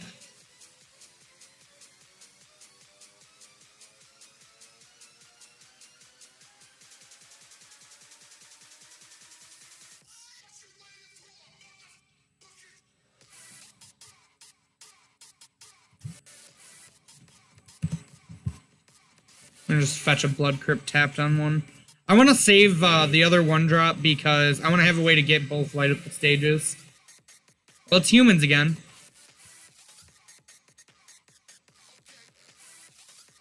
Still think I'm gonna go for, like, the spike Light Up the Stage play, but...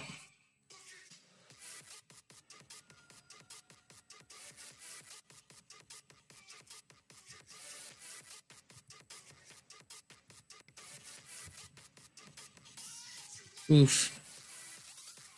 The stage is gonna be very lit, that's for sure.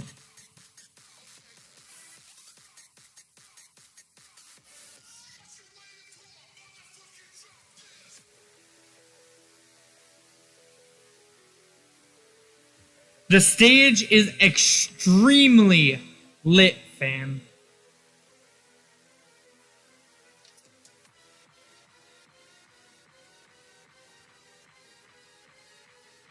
It's like talk about cutting me again. I'll show up even more.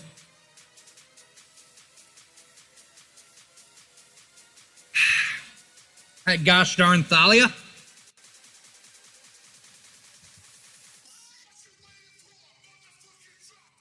Man, that's awkward.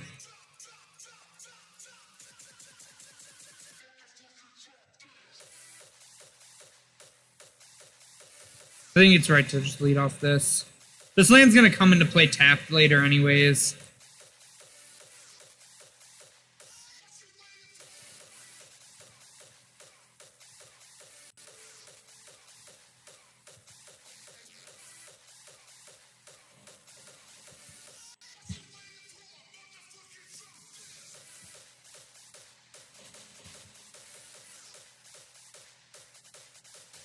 I don't think that plays right. I think we gotta get rid of the Thalia. Actually, we can't make that play because of the Thalia, exactly. God, another Thalia. Man. This build is even more awkward against Thalia, too.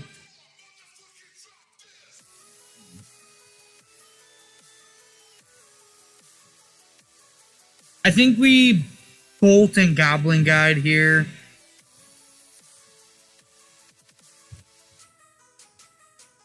Like, we're never winning with this, with, like, double light up the stage in hand. He has another Thalia, doesn't he?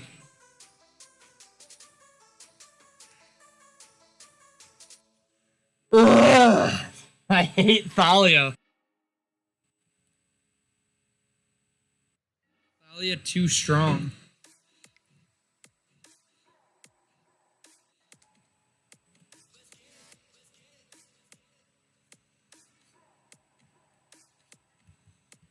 This build seems even worse against humans.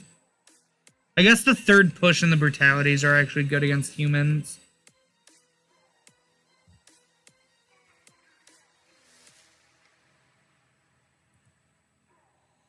But like, you got it, bud. Have at her.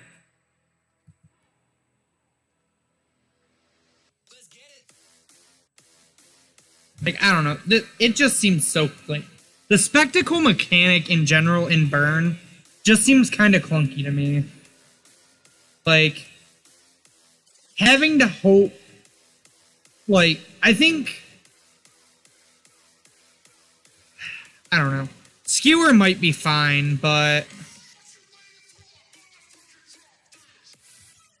like, I don't know. Light up the stage just seems so awkward. Because, like, when you can't activate it, it's 3 mana draw 2. Which is not good.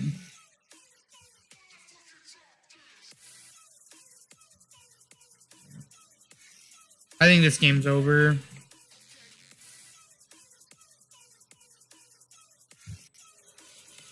Yep.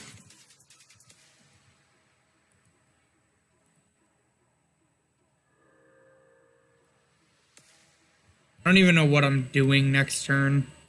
Not having a 4th Searing Blaze seems awful in this matchup.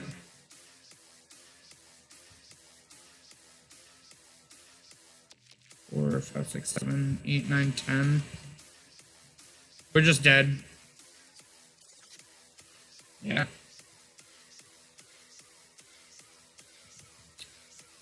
Alright.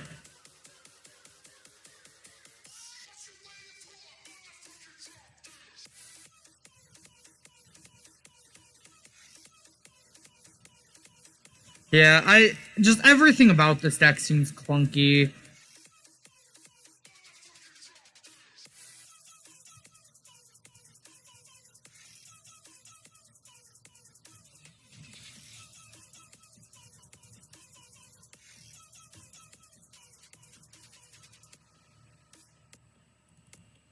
Four Rakdos Charm seems like way too much in this.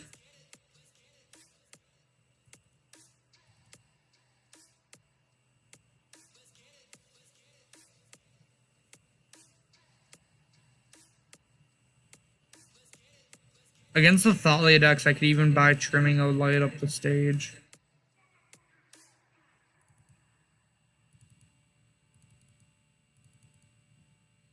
Just trying to stay more linear.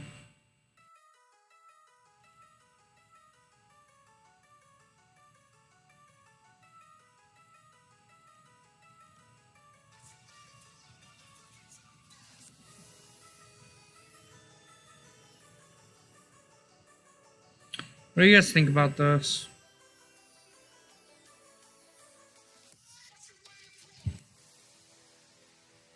So I don't think we ever want more than one Rakdos Charm against them. Like, maybe we want a second, but... like, 4 of this card just seems like so much. But, like, these effects seem so bad.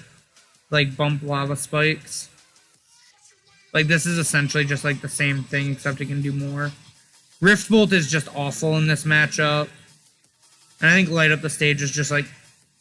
I think, like... The other thing I think it might be is I think 4 Light Up the Stage might just always be clunky. Like, maybe it's, like, a 2 or 3 of card. Sand seems decent, especially on the play.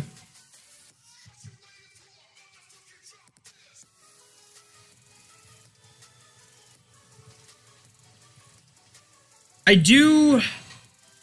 While Gonti's Machination is a super powerful card, I like not having to take so much damage off your mana base. So I really like being able to Like, save a little bit of life in the aggro matchups. But I guess Gonti's kind of does the same thing.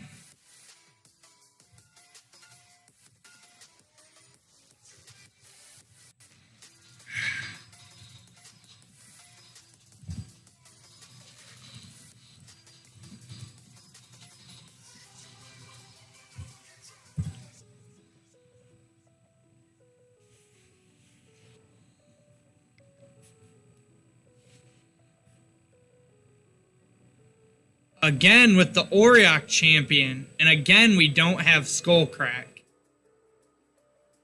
Not having Skullcrack seems so bad.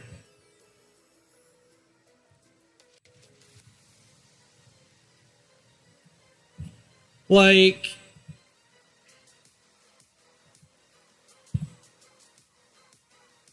maybe you don't play green. Like, not having Revelry seems bad. But, like, the 4 Rakdos Charm kind of seems fine for that.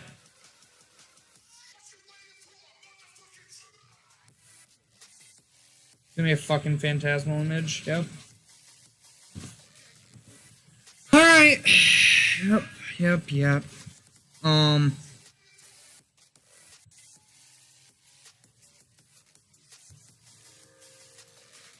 Yeah, though, like...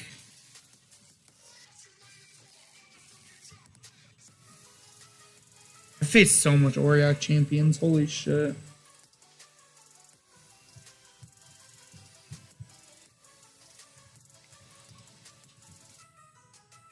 I'm gonna do this because it makes my opponent lose life. So it's like taking one Eidolon trigger for me, but it's like an Eidolon trigger for them too.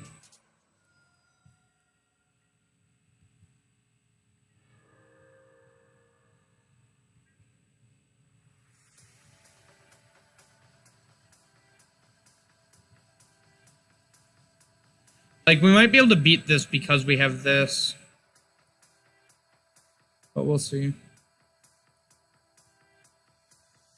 This can also just, like, pump them out of the game.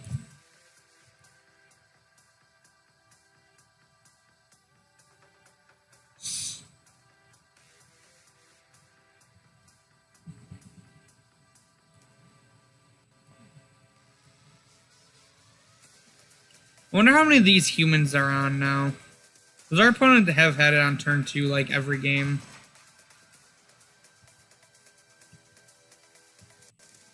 If we draw a land, we get to Searing Blaze that, and that's gonna feel great.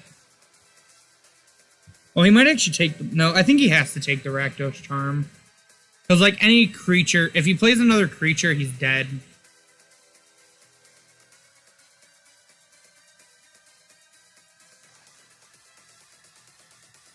He's dead to the... Okay. He's dead to the Charm if he ever plays another creature now.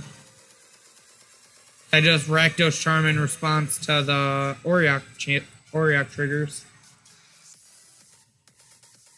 Or no. Because he gained life off of this. I can bolt him EOT then, though.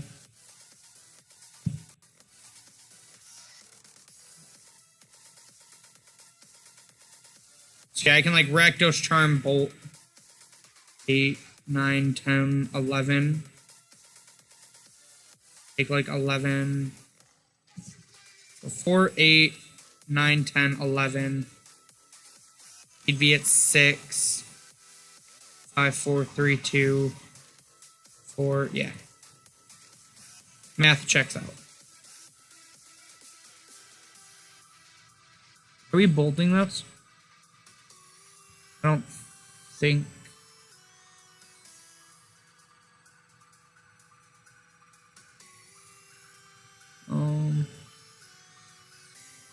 I don't think so, because 4, 8, 12, 13. Actually, I think we were supposed to bolt that. But if we get him to play a creature, we're fine.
Yeah, we're just gonna bite the bullet now. We have to.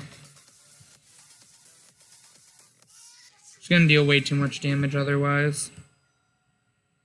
As bad as it feels to take 4 to bolt one of their creatures. We just can't really afford to take the 1. Please. Fucking A. This guy's draw has been nuts. 4.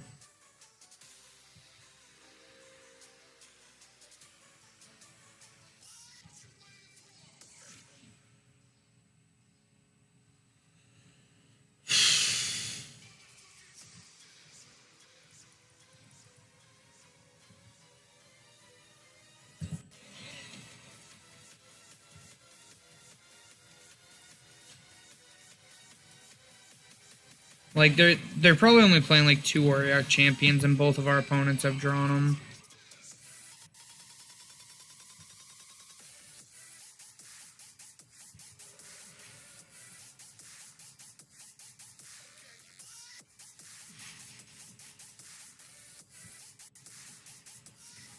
Yeah.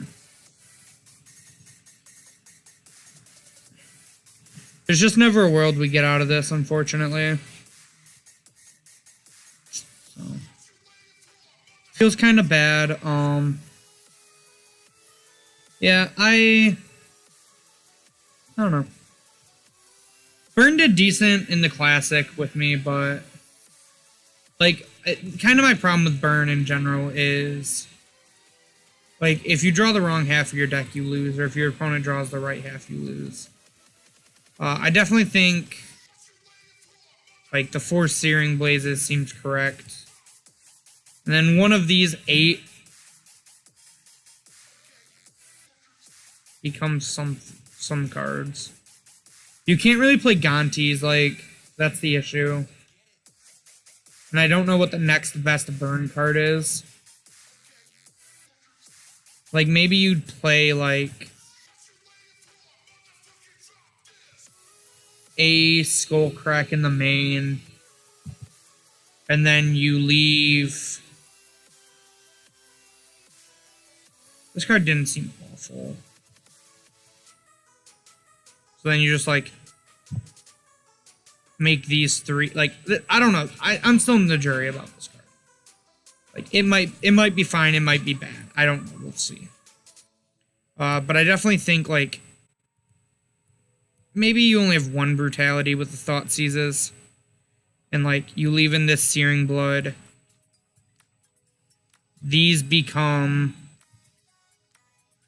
cracks. This becomes a crack.